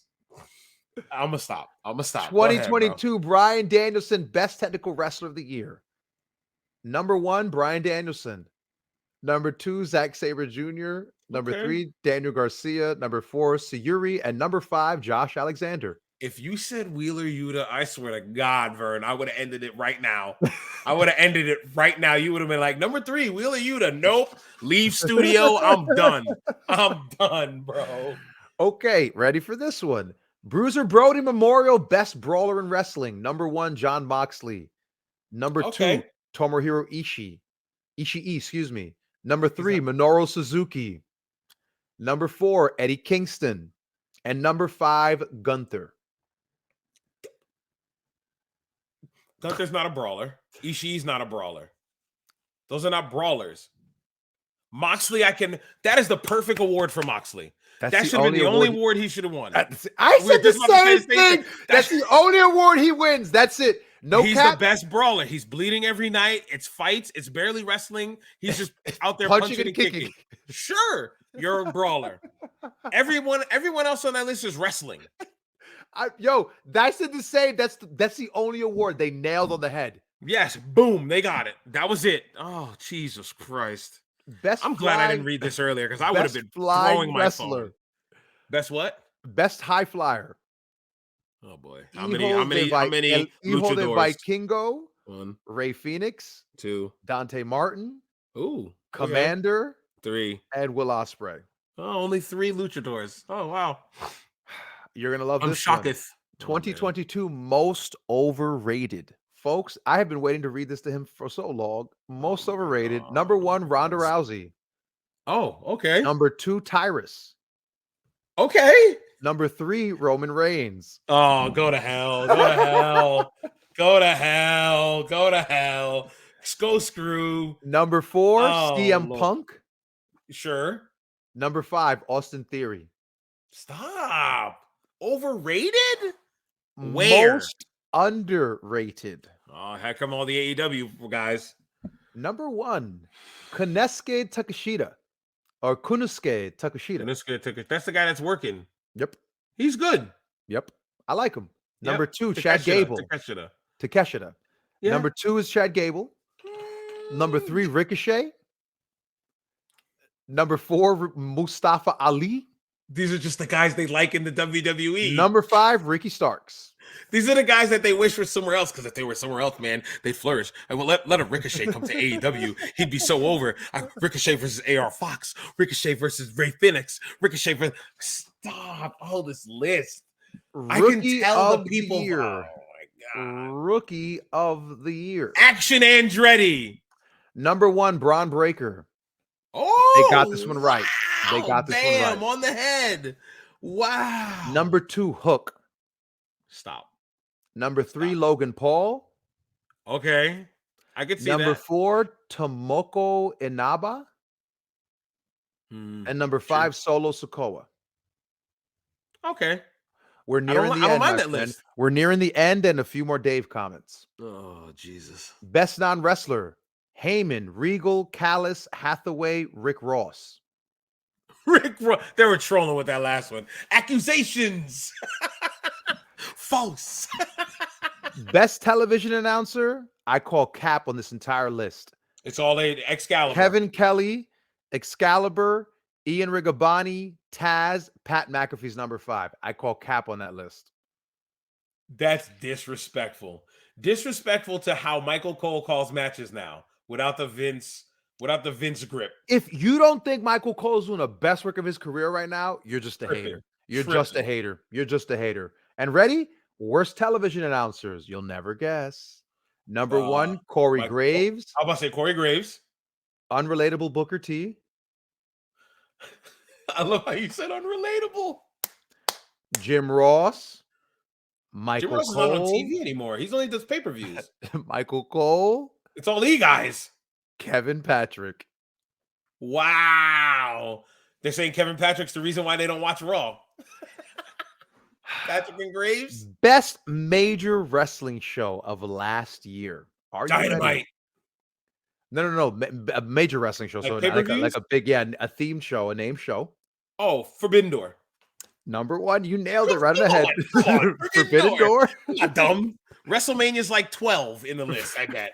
Forbidden Door, Revolution, WrestleMania Night 1, Stardom 5 Grand Prix Finals 54, and lastly, That sounded like a pornography video. Oh, no, I'm sorry, Finals. Not 54. The 54 was the voting number. I'm sorry. Oh, yeah. I was like, wait, like what? Booty Talk 78. Yeah. So Stardom 5 Grand Prix Finals, and then lastly, Clash at the Castle. Are you ready for the worst major wrestling shows? WrestleMania Night 2. AEW, hold on. AEW is not on this list. You're correct. Okay. Ready? Yep. Worst major wrestling shows. Can Number you do it 1. from 5? No. Oh, okay. 5 down. Yes, Oh, do it that way. Do it that way. Okay, you're right. Absolutely. For this is worth it. Number 5 on the list. NWA Hard Times. Okay, that one sucked. 3. That's where the guy bounced off the ropes, right? Yeah. Okay. That was an awful show. I heard. I didn't get to see it. 4. JCP presents Ric Flair's last match. That's disrespectful. I mean, Flair died in the ring twice, but I get it. The rest of the show was awful. Number 3, GCW The World. Which one is that one? That was the one that was at the Hammerstein. They couldn't use tables. They couldn't use anything. No blood. It was like the most sanitized GCW show. So that's why it was the most worst one, because they couldn't bleed. Okay. They couldn't do what GCW does. Understandable. Number 2. I watched a little bit of that. WWE Elimination Chamber. That just passed because Sammy didn't go over? They're so mad. Nope. Are you ready? Uh-huh. WWE Royal Rumble. I knew it. I was saying Royal Rumble in my head. Oh my God, I was saying Royal Rumble in my head. The last 2 pay-per-views were the worst pay-per-views of the year. Is that it? Are we done? No. But that's just on that list. Let me see. Right? Best wrestling maneuver. Oh God, I don't need all that. Hidden Blade, Buckshot Lariat, One Winged Angel, Coffin Drop. Hidden Blade. That's Osprey's elbow from the back of the head. Yeah. Oh, would you believe the top 5 best wrestling maneuvers are all monopolized by one company, the Good Guys? Hey, the Good Guys. Dub. Okay. Anyway, McKinney. Most disgusting promotional tactic. WWE. What Number did they do? 5, AW not punishing CM Punk after Adam Page call out. Wow. Not Punk shooting on him live TV. No. Not punishing CM Punk after the Adam Page call out. Anyway, number 4, Stephanie McMahon's goodbye to Vince McMahon. Number 3, Ric Flair's last match. Number 2, like that. The WWE/Saudi Arabia relationship as a whole, because of course they take that blood money, go suck that blood cover, you know what? Oh God. And number 1, Vince McMahon appears on TV after sexual misconduct allegations. That's the worst thing that happened all year. Yeah. That's the disgusting thing. Then that was the most forever together. Let's start the show. Yes. Worst segment ever. My man was out there for 2 minutes. It was the most disgusting promotional tactic. It was the grossest thing the Fed has done last year to try to get fans. But it wasn't a promotional tactic. It wasn't a promotional tactic. Worst TV show. 5, Women of Wrestling. 4, Rampage. Hold on. Just hurry up and say Raw and SmackDown is 1. Come on, hurry up. All right, Women of Wrestling 5, Rampage, NWA Power, NXT, Raw. 2.0 or just NXT? No, NXT, WWE NXT. Just NXT and Raw. And hey, I want to point something out to you, and I wanted to bring this up because I feel like we should watch this promotion. Women of Wrestling is I've heard. right with me. I've been hearing. I've been hearing some stuff. With me. Okay, the way they shoot it, the studio crowd is into it. They're into it, bro. Me and Shay were watching it one night. It's on. Oh, we're almost at the service. end. I can't wait for this. This is the meaty part. And Women of Wrestling, I think we should probably throw in. We'll watch it then. Okay, let's watch it. I'm gonna put it up. I'm down. I'm always down for some wrestling, so let's watch it. All right. Ready? This is the end of the list, and this is where it gets good. Oh God, here we go. In the 2022 worst match of the year, number 5, Matt Cardona versus Tyrus versus Trevor Murdoch in a 3-way for the NWA title. I believe it too. It was horrible. Yep. I didn't see it, but I believe Number 4, the Men's Royal Rumble. This past one? For 2022, not 2023. Yeah. Oh, okay. Who went over in that one? Exactly. Hold on, wait, hold on. I'm thinking in my head, Cody went over for this one. Who went over in 2022? What was the main event? What was the main event of WrestleMania? Think. It'll come to you. Hold on. This is riveting audio. Riveting radio, by the way. This is riveting radio we got here. Well, help me out. Come on, man. Think about it. 2022 Royal Rumble winner. 2 nights. Well, the first was the women. It was Bianca and Sasha. Who main evented WrestleMania last year? Jesus. This is how much wrestling I watch. I'm just blank. I gotta Google it. I'm gonna Google it. Don't tell me. I'm gonna Google it. Come on, you're gonna be so mad. It's the biggest. Come on, the biggest match you could have booked. Come on. Hold on. Oh, hold on. Oh, it was Lesnar. That's right. The biggest match you could have booked. Because you wanted Lesnar Reigns. Lesnar Reigns, the boat. Okay. How did I not remember that? That's why I was like, why would you forgetting this? He came in at 30 and he just because it was typical WWE stuff. That's why it was Vince booking. I mean, what do you go on? Go ahead. And Mania was Roman and him. Remember the biggest WrestleMania for the belts, the unify the belts. Yep. Because he just took it off Big E, didn't he? Yeah. Yep. I remember. Okay, so worst match of the year. Back to the list. Men's Royal Rumble. Because had Brock winning. Ugh. Crazy. By the way, Cowboy Brock, don't you love him? Don't check my post history, by the way. Anyway. Ronda Rousey. Brock looks like he's having fun. Yeah, I love. Don't you love Brock's having fun? Don't you love Brock's? But don't check my post history about 2002 Rumble. Yeah, don't read the things I was posting. Anyway, Ronda Rousey, Shotzi, number 3. Oh, god awful. And it was clunky. We've commented on it that it was just the weirdest. She won with her like choked her out with her butt, whatever. It's weird stuff. Ric Flair and Andrade versus Jeff Jarrett, Jay Lethal, number 2. Hefe, wake up. Hefe, here. Yo, I'll never forget when that. Flair's foot went. His foot just went. When he was suplexed and his legs was crossed, brother. And his foot was like this and just perfectly like it was like, yo, he's cartoon dead. Like he was dead. Brother, oh my! I'm glad we can joke about it because he's still alive right now. Agreed. But golly, when me and my wife were watching it, and I'm just like, my wife's like, he's beat red, and he wasn't moving. I said, I think he is dead. So first thing I said, that man is dead in the ring. Go ahead, keep going. Worst feud of the year, number 5, Braun Breaker, Joe Gacy. Okay. Sammy Guevara, Scorpio Sky. Yes. Bray Wyatt, LA Knight. Cash grab. I don't count Ronda Rousey versus Liv Morgan. Yeah, that should have been number 1. And The Miz versus Dexter Lumis gets number 1. For the way it finished, I can see that. But Liv and Ronda was god awful the entire way, and you know how I felt about it. All right, ready? So I'll give that list some credit. That wasn't that bad. Okay, ready? Here's what you're gonna really give list. Worst promotion of the year. Number 5. Come on. GCW. Not AEW. Number 5 is GCW. The fact that they're even on the list. I thought it was gonna be something else. Go ahead. 4 is AAA. 3 is Wow, Control Your Narrative. That should have been number 1. Number 2 is the NWA. And number 1, Then, now, forever together, the Fed. the WWE. They're the number 1 worst promotion of the year. Of course they are. And in the categories that matter, the best booker of the year. Oh. Number 5, Sean Shelby and Nick Maynard. Who's that? Who the heck is that? You just said Booker of the Year? Booker of the Year, Sean Shelby and Nick Maynard. I don't know who that is. Spell Sean. Just spell Sean. SEAN and Sean Shelby. Can I tell you who? What does he book? He doesn't book professional wrestling. He's the UFC matchmaker. What the hell are we doing? Okay. These are now my. Okay, so Sean Shelby and Nick Maynard. I think I'm gonna have to put a bunch of ducks in a second because I'm about to curse. I'm about to curse so much. Wait, let me finish. Go ahead. Number 4 is Gato.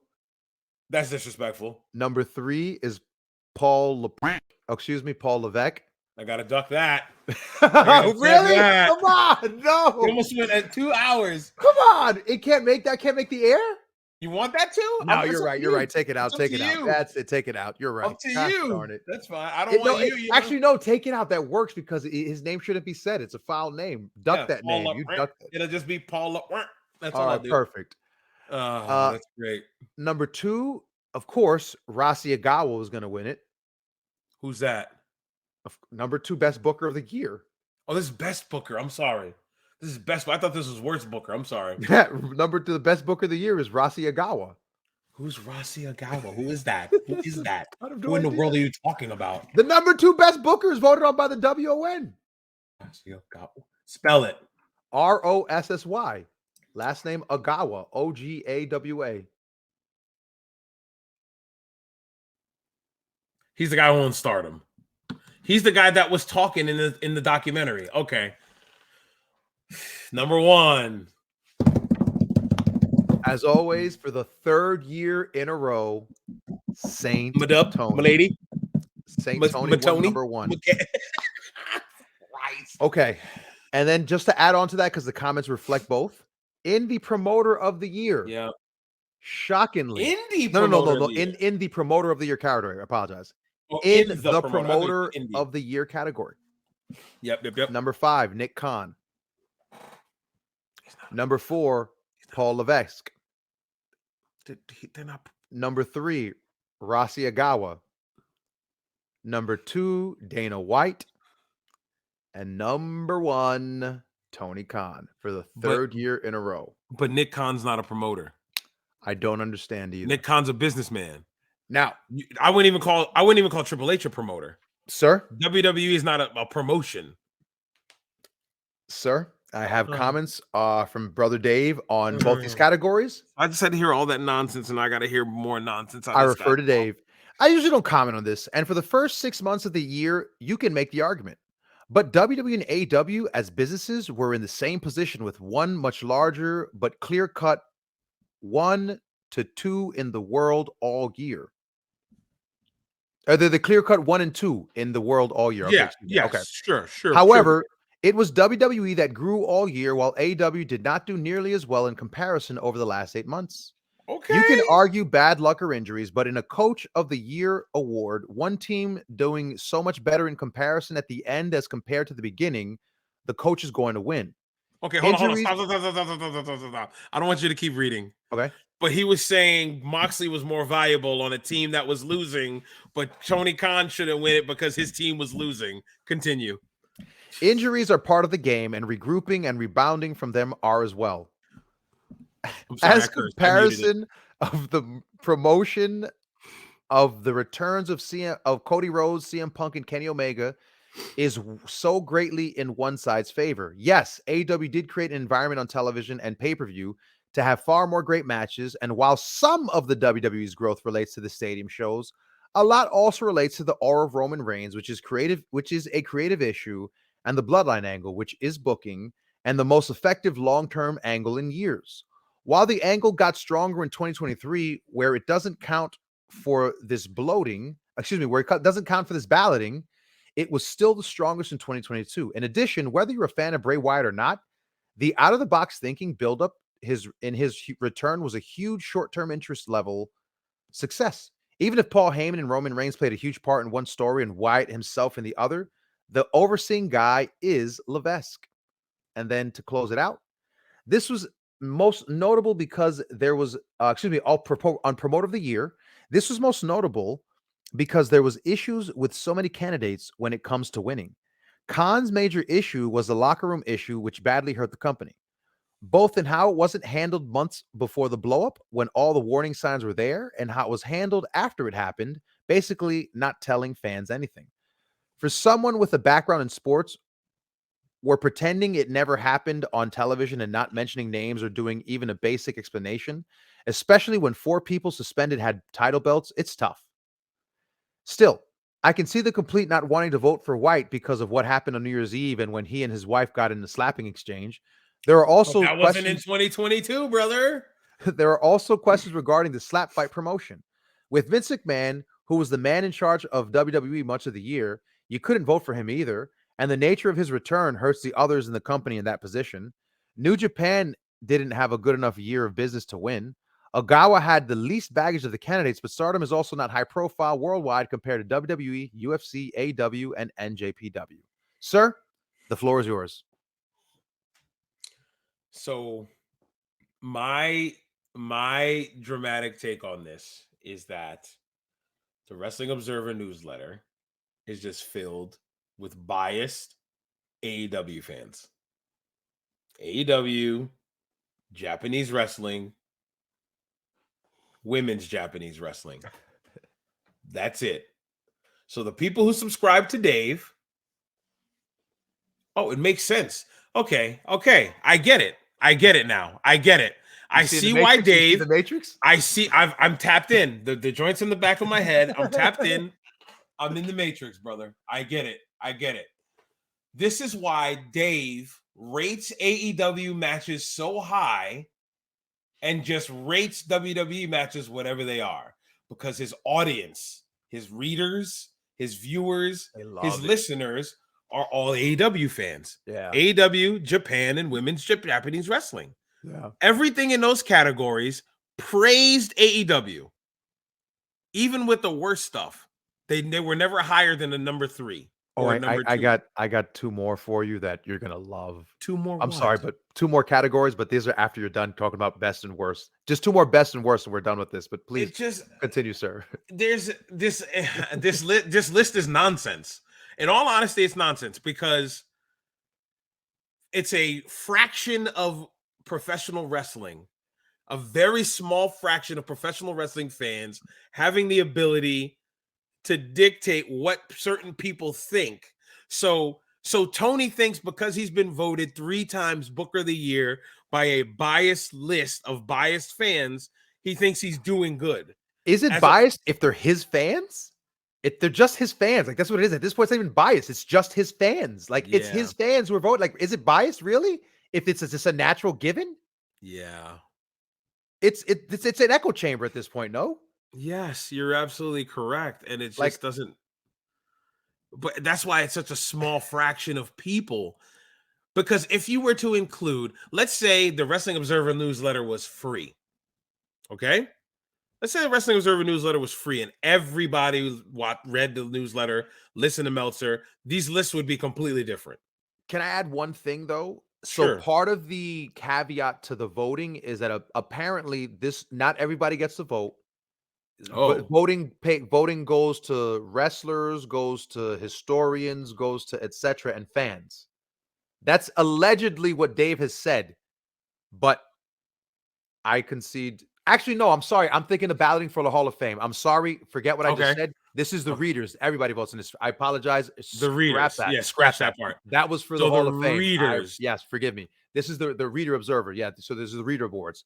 So this is by the fans. So you're 100% right on everything you just said. Forget what I just said. Cut that from the audio. Sure. Anyway, go ahead. Bro, it's a nonsense list. Yeah. Just like the PWI 500. with their silly criteria. It's the same thing. Wins and losses matter. It's professional wrestling. No, they don't. How many wins you have does not matter with how over you are. Because Seth lost all year to Cody and was one of the best workers all year. I don't want to hear that. So it didn't matter. But this list is just nonsense. Because you have to be a diehard AEW fan to think that Tony Khan booking is the best booking in all of professional wrestling. When stories like The Bloodline are out there. Nope. Powerhouse Hobbs, Wardlow, and Samoa Joe triangle matches are way better than that. Have you not seen who he put the belt on? Darby Allin heading to Japan with a belt. That's way better than that. Come on, Vern. Give me the rest of this freaking list, please. Yep, last two, and I'll stop. Do you want best gimmick first or worst gimmick? Start me with best from 5 to 1, please. 5 to 1. Number 5, Orange Cassidy. This Number is best 4, gimmicks. Bloodline Roman Reigns. Oh, I thought it was going to be all AEW. Number 3, Danhausen. Number 2, The Acclaimed. Okay. And number 1, Sami Zayn. Huh? Sammy Oos, brother. That's a gimmick, brother. Sammy Oos, brother. The number 1 Oos daddy. That's the gimmick, brother. Read that list to me one more time. Just go quick. Orange Cassidy, Bloodline, Danhausen, Acclaimed, Sami Zayn. But Sami Zayn was a part of the Bloodline. Which one of these is not like the other? I don't get it. Come on. It's definitely Darby. I mean, what are you talking? It's definitely not Danhausen. I don't know what you're talking about. Mr. Smithers or Mr. Burns, I mean. Oh, excellent. God. Go ahead, all right. brother. And then worst gimmicks. Worst Ready? gimmick. 5 to number 1. 5 to 1. Bray Wyatt. You Number don't 4. understand it, neither do I. Joe Gacy Schism. The Schism. Eh. I don't agree with that one because if you've been watching, they've been doing their thing. Yeah. Number 3, Kip Saban. I 100% that should be the number 1 worst. Yeah, gimmick. it's awful with the garbage bag, all that. Made no sense to this day. Number 2, they didn't close the door. Uncle Howdy. Number 1, Maximum Male Models. What? The utter disrespect to put MMM, Massey, and Mansois as the worst gimmick in wrestling? I'm sorry. You just honest to God, you got to be the wow hater. You're just a hater. When I first saw it, I was like, I don't know. But after you seen the commitment and that these brothers was like, oh, we're going to dive in feet first to this one. We're going all in. That's what I'm saying. I told you when my man Massey put his foot up on the wall, I thought it was his arm. I thought it was his arm, and I was like, it's his foot. What is wrong with this psycho? And he's bending like Spider-Man. He's like, what? I sent you the TikTok, right? I sent you the yes. TikTok. Stop it, yo. Like the homie commented on his post, like it was his birthday, and people were like trying to poop on him, and he was like, "Yo, I'm having the most fun I've had in my entire career, and all y'all can do is be sour because I'm having fun." He was like, "Right." He was like, "Let me go back here to doing Mace. this." He was like, "Yo, let me go back to doing a character." He's like, "A character I'm actually having fun and enjoying my career now, and not hating it." Like I was like, "Yo." He is embracing it. Him and Mansoor, my man Mansoor getting mustard on himself randomly, always getting dirty, always getting the one beat up. Like, it works. Yeah. My man Massey always being the first one to dip. It works. The big one is being like, one's like, I'm not a fighter. Like, it works, bro. Like, and this is what, because you know what? Okay, you know what another take of this is? This is a close-minded wrestling fan.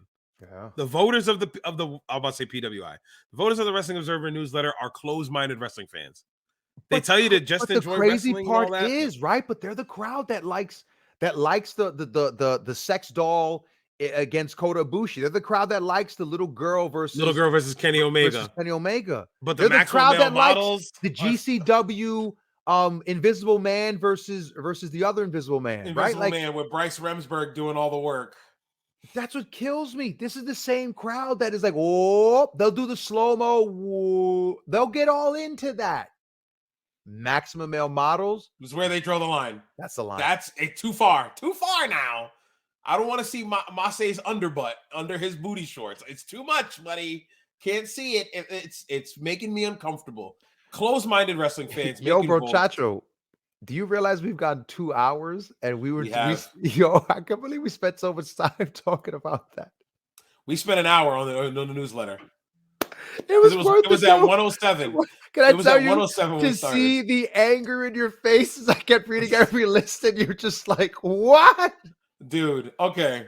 So we had 2 more things to talk about. I'm done. Are we done with the Observer? Oh, we're done. That's it. I okay. Thank you for all of your honest opinions and 100% you're correct. This is a small microcosm of fans, and it's sad because it's just an echo chamber. And like I used to like looking forward to those awards. Now, I bet whatever. With the closed-mindedness, why would you bother? Like you look at those lists and you're just like, okay, this is just some feeble-minded fans that think they know it all and think this is the best wrestling out there. Yeah. AEW with Japanese wrestling, Japanese women wrestling, nothing else matters. Everything else sucks. Oh, except Gunther. We like Gunther, but we liked him when he was fat and his name was Walter, not when he was Gunther. Sassafras. Like, come on, bro, get out of here. We had Vengeance Day to talk about, and we had. I was going to tell you, right? So I know you do got plans in the morning, so the reality of us staying up as late as we want to may not be in everyone's best interest. I want to breeze by this quick. There's only a few things. Only a couple things okay. About Vengeance Day. We talked about it a little bit. Carmelo Hayes and Apollo Crews in a 2 out of 3 falls match. Unexpected 2-0 victory out of Carmelo. Just your quick thoughts on it, and we'll move on. Yeah, man. Honestly, if this was his crowning moment, then like, okay, this is the yo, you're ready, kid. Like, yeah. 2 big wins over Apollo back-to-back. I was floored. I was like, what? I was not expecting it. Yeah. At first, I'm like, man, these guys are going in. And I honestly thought Apollo was going to pick up the first 2, and then you mean the first one? The first fall, and then Melo's going to pick up the next 2. Right. Like I could give him the 1 to take the 2. Right. Nope. Only took the first 2, and I was like, whoa. And remember, he was on Busted Open. He himself said, I think the fans were shocked to see it, not in a good way, because he said they asked him Bully asked him. So Bully asked the workers great questions. Bully asked him, what was the one thing you could have changed about the match? And he's like, nothing like physically in the match that went on, but if there was a way we can explain the story because of how the blow off went, I wound up going over 2-0, because he felt like the fans are they're groomed to see 2 out of 3 falls. They'll always get the 3rd fall. Yeah. So when they didn't get the 3rd fall, it was kind of like, oh, groan, as opposed to like, oh, wow. You know what I mean? That's what he said he felt in the crowd that night. And I was like, okay, that's understandable. I can get that. I get behind that. Yeah. He said if there was a way that they could have emphasized him having the ability to do that, it probably would have gotten over better. But I still think they did their job. Yeah. The Roxanne Perez, Gigi Dolan, JC Jane match. I just wanted to talk about one thing. So JC Jane, barbershop window, Gigi Dolan, right?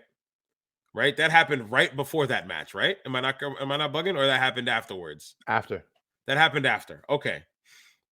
But these 2 girls were having beef with each other leading up to that, and they were trying to reconcile, and then the barbershop window deal happened, right? Which the ding dong hello door was. Well, no, right? they faked the beef allegedly, got to the pay-per-view, they worked together at the match of Vengeance Day, then they broke down. And then the next day they went to ding dong hello window. And that's where they went to go show, oh, we're still friends, we're good. Right. And then JC Jane says, screw all that. Okay, so here's my gripe, because I don't think I was watching with you. I was watching it with Shay. I said to myself, I can't wait until this boils down and JC Jane and Gigi Dolan start going at each other. I was expecting a fight when they finally touched. They started doing wrestling moves. Yeah. Like one tried to work into a quick pin out of nowhere. And I was like, why do we get here? They should have just rolled around on the ground. Cat fight, beating the hell out of each other. Right? That's always my biggest critique. We've come to the point in wrestling now where, like, with the times you expect 2 people to throw wild haymakers and just go at it, we're just wrestling now. They wrestle. And then the times you expect them to go like, all right, this is a cold match. Let's go out there, wrestle. Wild haymakers, brawling on the outside. Throwing when did it switch? Weirdest thing. When the hell did it switch? Braun Breaker, Grayson Waller, steel cage match was good. Very good match. Yep. Braun's on a roll. Yeah, but it's time to go. because you can hear the crowd starting to turn on him. Like he's not getting the reaction no more. And again, he's literally done everything you can do. Like he's King Kong at this point. Like he's done it all. Debut on 2.0, put Ciampa through a table, won his title, been champ since. Well, and remember when he got beat by Ziggler, and like Ziggler held the belt, right. and then remember like then he brought it back and stand and deliver. Yeah, he won it back and stand and deliver. And he hasn't lost it since stand and deliver. But like, he's kind of done it all. You've had the run at Raw, you've done War Games, you've done cage gimmick matches, you've done it all. I think it's time you take him off NXT for a while. He's not seen for a while. Give him some vignettes on the E. Here he is. I mean, on the E in the main roster. Good to go. I agree. And then at the end of that, Melo came out, and that's how after Braun standing on the top of the cage showing the belt, Melo comes out with Trick Williams, and you're like, okay, there's his next opponent. So can't wait till Carmelo Hayes. I'm thinking it's gonna be his last. I really think him and Melo, like he'll put Melo over, and then Braun stand and deliver. I think Braun's gonna get a reaction. Like after, if he does put him over, he'll get a hell of a reaction, like a good thank you, like thank you, Braun. Yep. Braun Monday after Mania. Raw after Mania? Ooh, they haven't really done that since it became the thing. Vince kind of like once SmackDown went to Fox, it kind of was more about the SmackDown after Mania than the Raw after Mania. Let's see if Triple H kind of puts a little importance dust on it when the time comes. No, that's a good idea. All right, let's get out of there. I just wanted to touch that real quick. And look, that was only like 5 minutes. Let's talk Chamber. Let's see here. Yeah, that Wrestling Observer newsletter. Freaking Dave Meltzer, man. Let's talk turkey, daddy. Let's talk turkey, brother. What? Dude, you try to roll me up, brother? Who's corner, brother? Who's corner? All right, so let's talk about the Chamber matches. Asuka defeated Carmella, Liv Morgan, Natalya, Nikki Cross, and Raquel Rodriguez. And Austin Theory defeated Bronson Reed, Damian Priest, Johnny Gargano, Montez Ford, and Seth freaking Rollins. Out of those two matches, I've got a question. Who stood out to you the most for the ladies, and who stood out the most for you for the men? Raquel Gonzalez for the ladies. Rodriguez, excuse me. Raquel Rodriguez. Gonzalez, yeah. All right, so Raquel Rodriguez, I thought she had a hell of a showing. Big back. Yes, she did. Big back. Hell of a showing. Like, big going out party for her. I really dug what she was doing out there. You know what? Mella did better than I thought she was gonna. I gotta be honest. I can't hate on Carmella. She actually did a lot better. Nikki Cross was probably the person I thought like who was probably maybe the most like, she didn't really matter much, but she had her moments. Yeah. I think the whole match with the women, it was just okay, it's Asuka. I couldn't see any of the other girls. Liv Morgan I also thought did a thing. I thought Liv did her thing. Like Liv did all right, yeah. Nobody really like made me go balk at that match. Like I really thought it was fun for a women's gimmick match like this. Yeah. It was probably one of the better ones I've seen. I really enjoyed it. Did Raquel put Nikki through the glass or something? I can't remember who got put through the glass or something like that. Oh, yeah. Ran into the glass. It was cool. Lots of cool spots. Yeah, man. The men. Who stood out for you for the men? I think they all did well, but yeah, I gotta be honest. I can't say anyone. I thought anyone did better than the other. I thought everyone had great showings. Montez got to show off his athleticism. Yep. Bronson Reed was a coming out party, man. Hey, it was a coming out party for Bronson Reed. The way they eliminated Bronson Reed, I loved. Yeah. Because they were like, okay, it's gonna take the entire cast to get rid of him. Yeah. And I loved it. I loved every minute. I thought it was a great showing for him. And again, I thought that it was funny. Like at the beginning, man, you saw him like giving the crowd heat, like he was like giving the piss and vinegar back to the people. Where I was like, wow. Yeah, you don't really see that on WWE, really. No, it's like they tell you to shy away from that. So. And I thought it was interesting that he acknowledged the crowd. It was kind of like getting pissy back with the people. Yeah. I mean, Tez, the jungle gym swing into the splash. It was crazy, but it was just like, what was the point of that? Like, and it took forever. It took a while for him to get up there, swing, adjust his arms. Hey, but he looked great though. He looked great in his gear. I'll say this. You know who I thought had the weakest showing? Gargano. As much as I'm a Johnny Gargano guy from day one. Facts. $5 Johnny Gargano wrestling on in your the main. Crib. Yeah. He looks so lost out there. Like here's the thing, next to Seth. Tiny. They started, didn't they? Yeah. Remember when him and Seth were sitting on top of the cage, on top of the pod? Yeah, a good spot there. and they just looked at each other, having a little conversation. Like, Yeah. sitting next to each other, you're just like, man, Johnny, just put on a little bit of weight. A little So bit of weight. they now are pairing Johnny with Finn for the moment, and Johnny and Finn next to each other doesn't look too bad. You can't do that forever, and not everybody's the size of Finn. Finn gets away with it because Finn's like chiseled. That's what I mean. And Johnny's in good shape, but he's in this weird place where he's not chiseled, but he's not, and not like, in he's bad shape. athletic. He's athletic, right. but he's not cut. He's not like right. That's what he's Finn gets away with. something. That's what a guy like Neville got away with, because Neville was a short guy, Adrian Neville, Pac, Pac, however you want to say it. But he's cut up. It doesn't matter his size. You look at him, you're like, Jesus, he's a physical specimen. Yeah, I get what you're saying with Gargano. It's just, I love me some Gargano. You know that. Love me some Gargano, too, but he doesn't. He just isn't in the mix. He got lost in this. Damian Priest did his thing. Austin Theory, he had a good sequence too. Everyone I thought held their own. The only one that was out of place felt Gargano. That was all. Go ahead. The way they called this match was good too. Yeah. How it was a whole lot of all of them together, and when it was time to eliminate somebody, they just ran through a sequence and got the guy up out of there. Yeah. It was structured very well. That's what I didn't feel like there were many dead spots. Nope. For a 31-minute match, there really weren't that many dead spots. Yeah. I'll skip the mixed tag match. I believe all four did well. Finn, Edge, Beth. Oh, the mixed tag was money. The mixed tag was one of the better matches of the night. Yep. Bobby and Brock.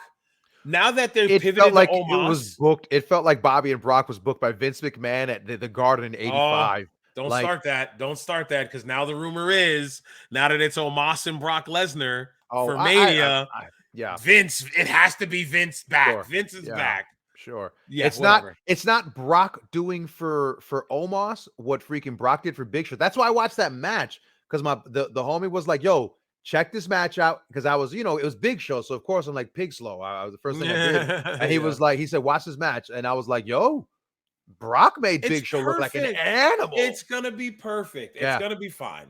So I got no complaints. Even though on the F5 he gave Big Show at the end, my man hit him with he just tucked him. He was like, I can't hit it. He just tucked him and flipped him over so he didn't land on the skull. But he hit him with the chair or something at first, right? And then picked him up and tossed him. He didn't hit him with the chair. He tried to murder him with a blunt object. Oh, that's when they were still doing over the head. So, bruh, the Big Show at SummerSlam that year was a Royal Rumble where he punched the chair. Then Brock was like, "Oh, okay." Bam. That's a fact. Insane. But yeah, I thought they did. I thought it was short, and the fact that they've pivoted to Omos is telling me, man, I feel like we're gonna get a second iteration of the Hurt Business somehow. Yeah, somehow. That's the rumor. The general consensus online is that this is all leading to Bobby, the Hurt Business, getting back together.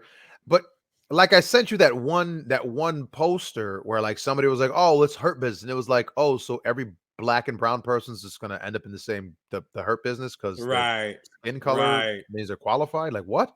Like, part of what made Hurt Business cool, right, was that you had these four guys who had a mystique about them, and it was like the group made sense. Yeah, and what I loved about it, which is why I said I'll never talk smack about the Hurt Business. It was four black men, not portrayed as thugs, dancers, not as hip hop guys in no stereotype besides the fact they were four black athletes. Four black athletes who dress well and dressed the part. They dressed the part. They were the Black Horsemen, is how I looked at them. The way they dressed, the way they carried. I don't think there's anything wrong with saying that. They definitely were the Black Horsemen. That's what I liked about it. And I read somewhere, I saw Bobby say something somewhere. He said he'd like to get the Hurt Business back together. So if this is it, sure. Yeah. I feel like they're slowly been turning Bobby into a heel, where he's interacted with guys, but the way he acts, he doesn't act like a white meat baby face, but he still appeals to the crowd, and he does the dun, dun, dun, to his music and all that. I still don't get that. I don't know, but I'll tell you, when we went to the house show, he goes boom, boom, boom. My kid was doing it. There were a bunch of people in the crowd doing it. I'm telling you, with pro wrestling, you can go, ha, and people that go, Yeah, I'll do it with you. It's just that's just people want to participate. All right, let's close the show with the match, man. Roman Reigns, Sami Zayn. I feel like since we did the whole Bloodline saga the last episode, we got 10 minutes, up to 10 minutes to talk about this. That's why I wanted to breeze through this. Let's Go ahead. You start. Yo, almost says this is like it was everything I wanted in a pro wrestling match, just in terms of I'll say this, right? Remember the match starts, right? Yep. This is how I knew the match was gonna go, and Cornette talked about it, and I geeked out when he said it because I remember because when I watched the match, it was one of those moments where I was like, oh my god, I freaked out. Where the crowd is pissy, right? The crowd, they lock up, right? And the crowd's, and then when Roman took a headlock, they booed.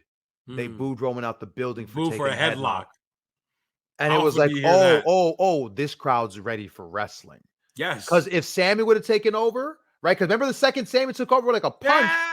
The crowd erupted. Rabid.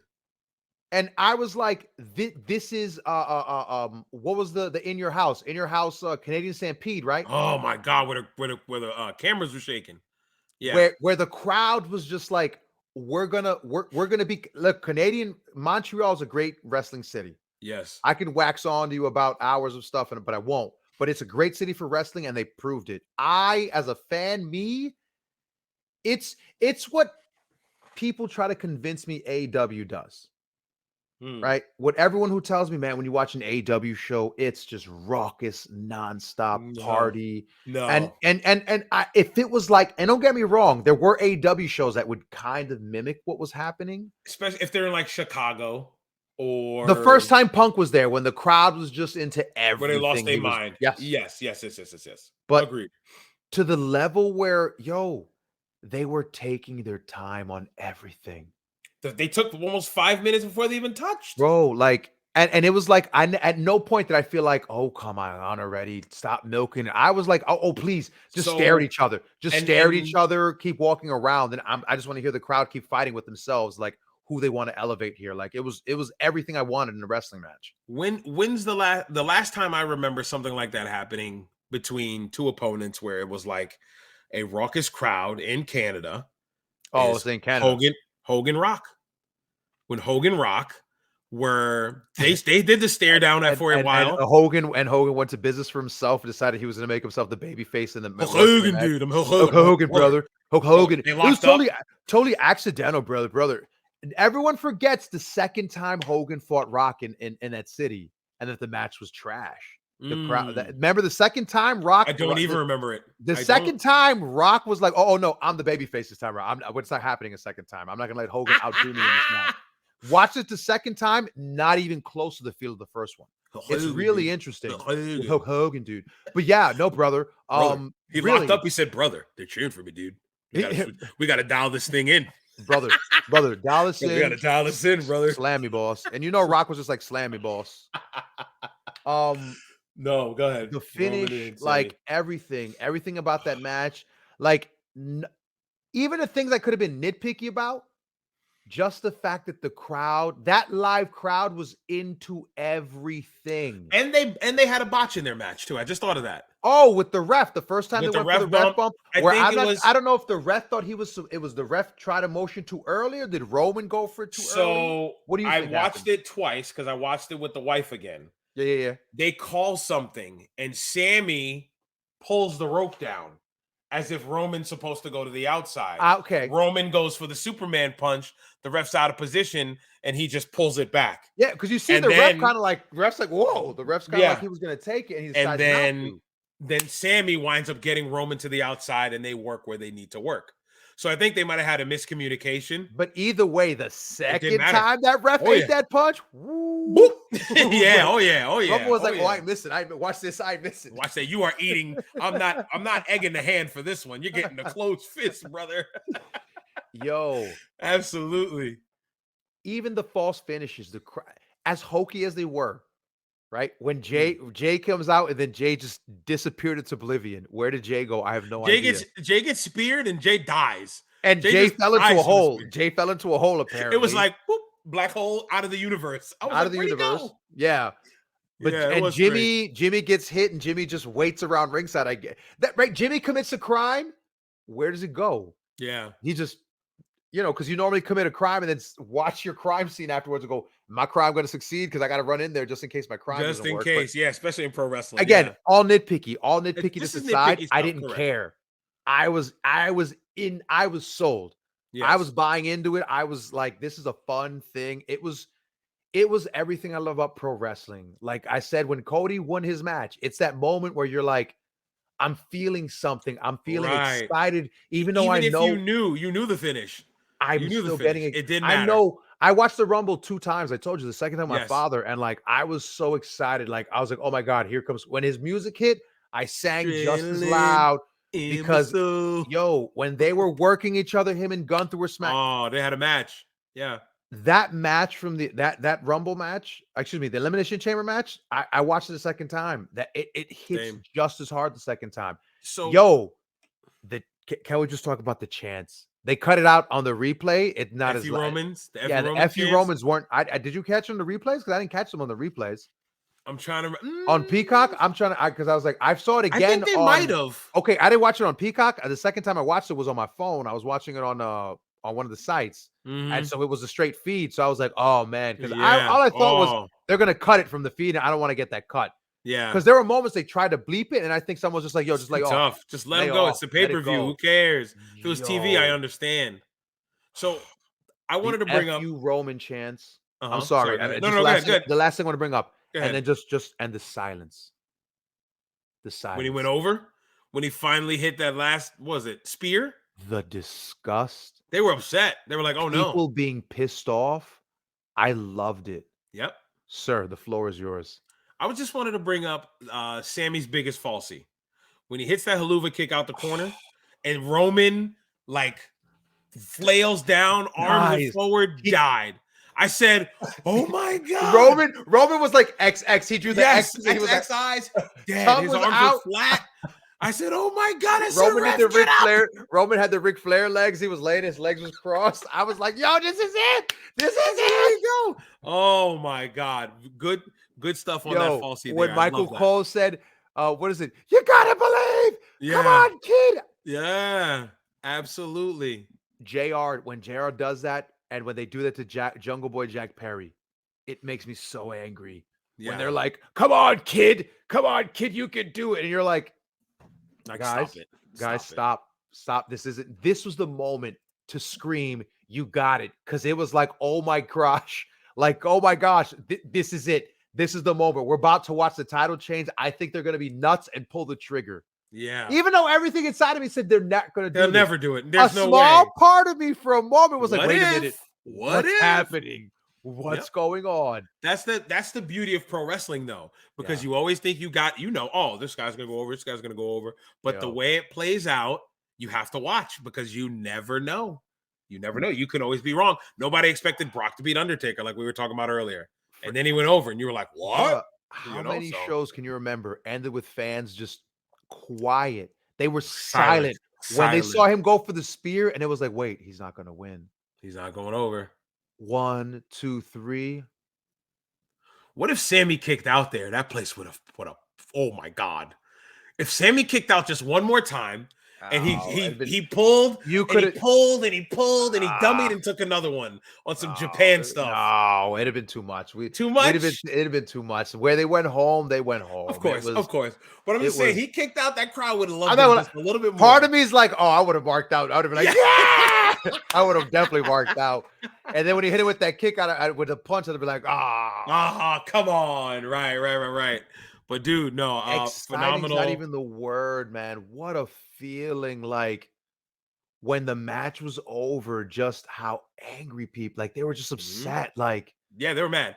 When I can't believe he lost. I think I sent it in a text. I said, that's how you know a crowd is truly upset with the finish.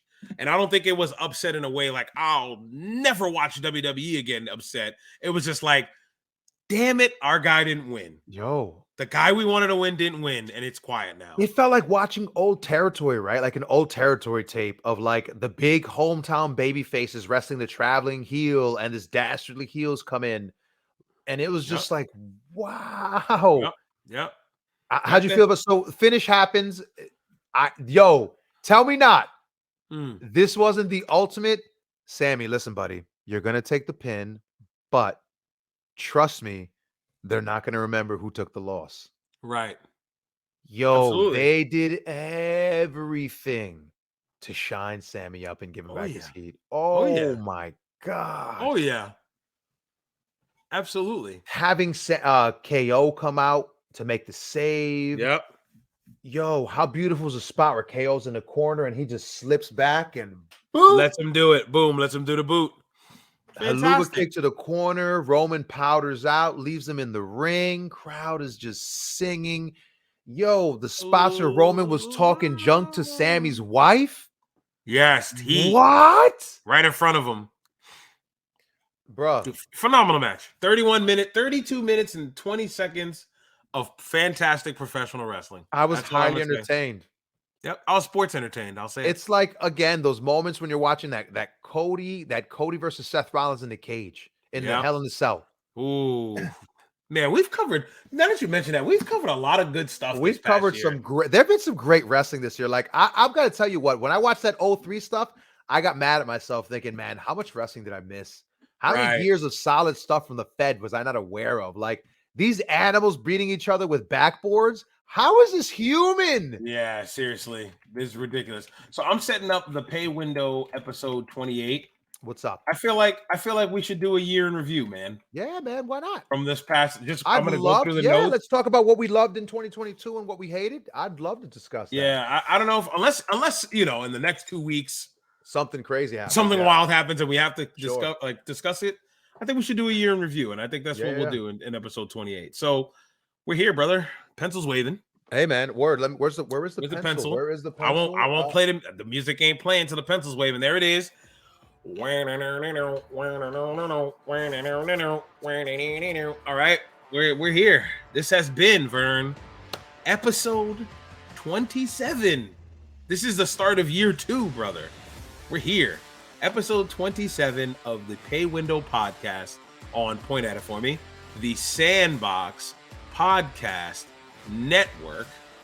There he is. There it is. Now he's got it. For my man, Vernon Somoza. Touch it, touch it, touch it, touch it. Ow. I am Frank Champion. I am me. Wait, he is him. I am me. We are they. Say peace, Vern. Peace, Vern. And we're out of here.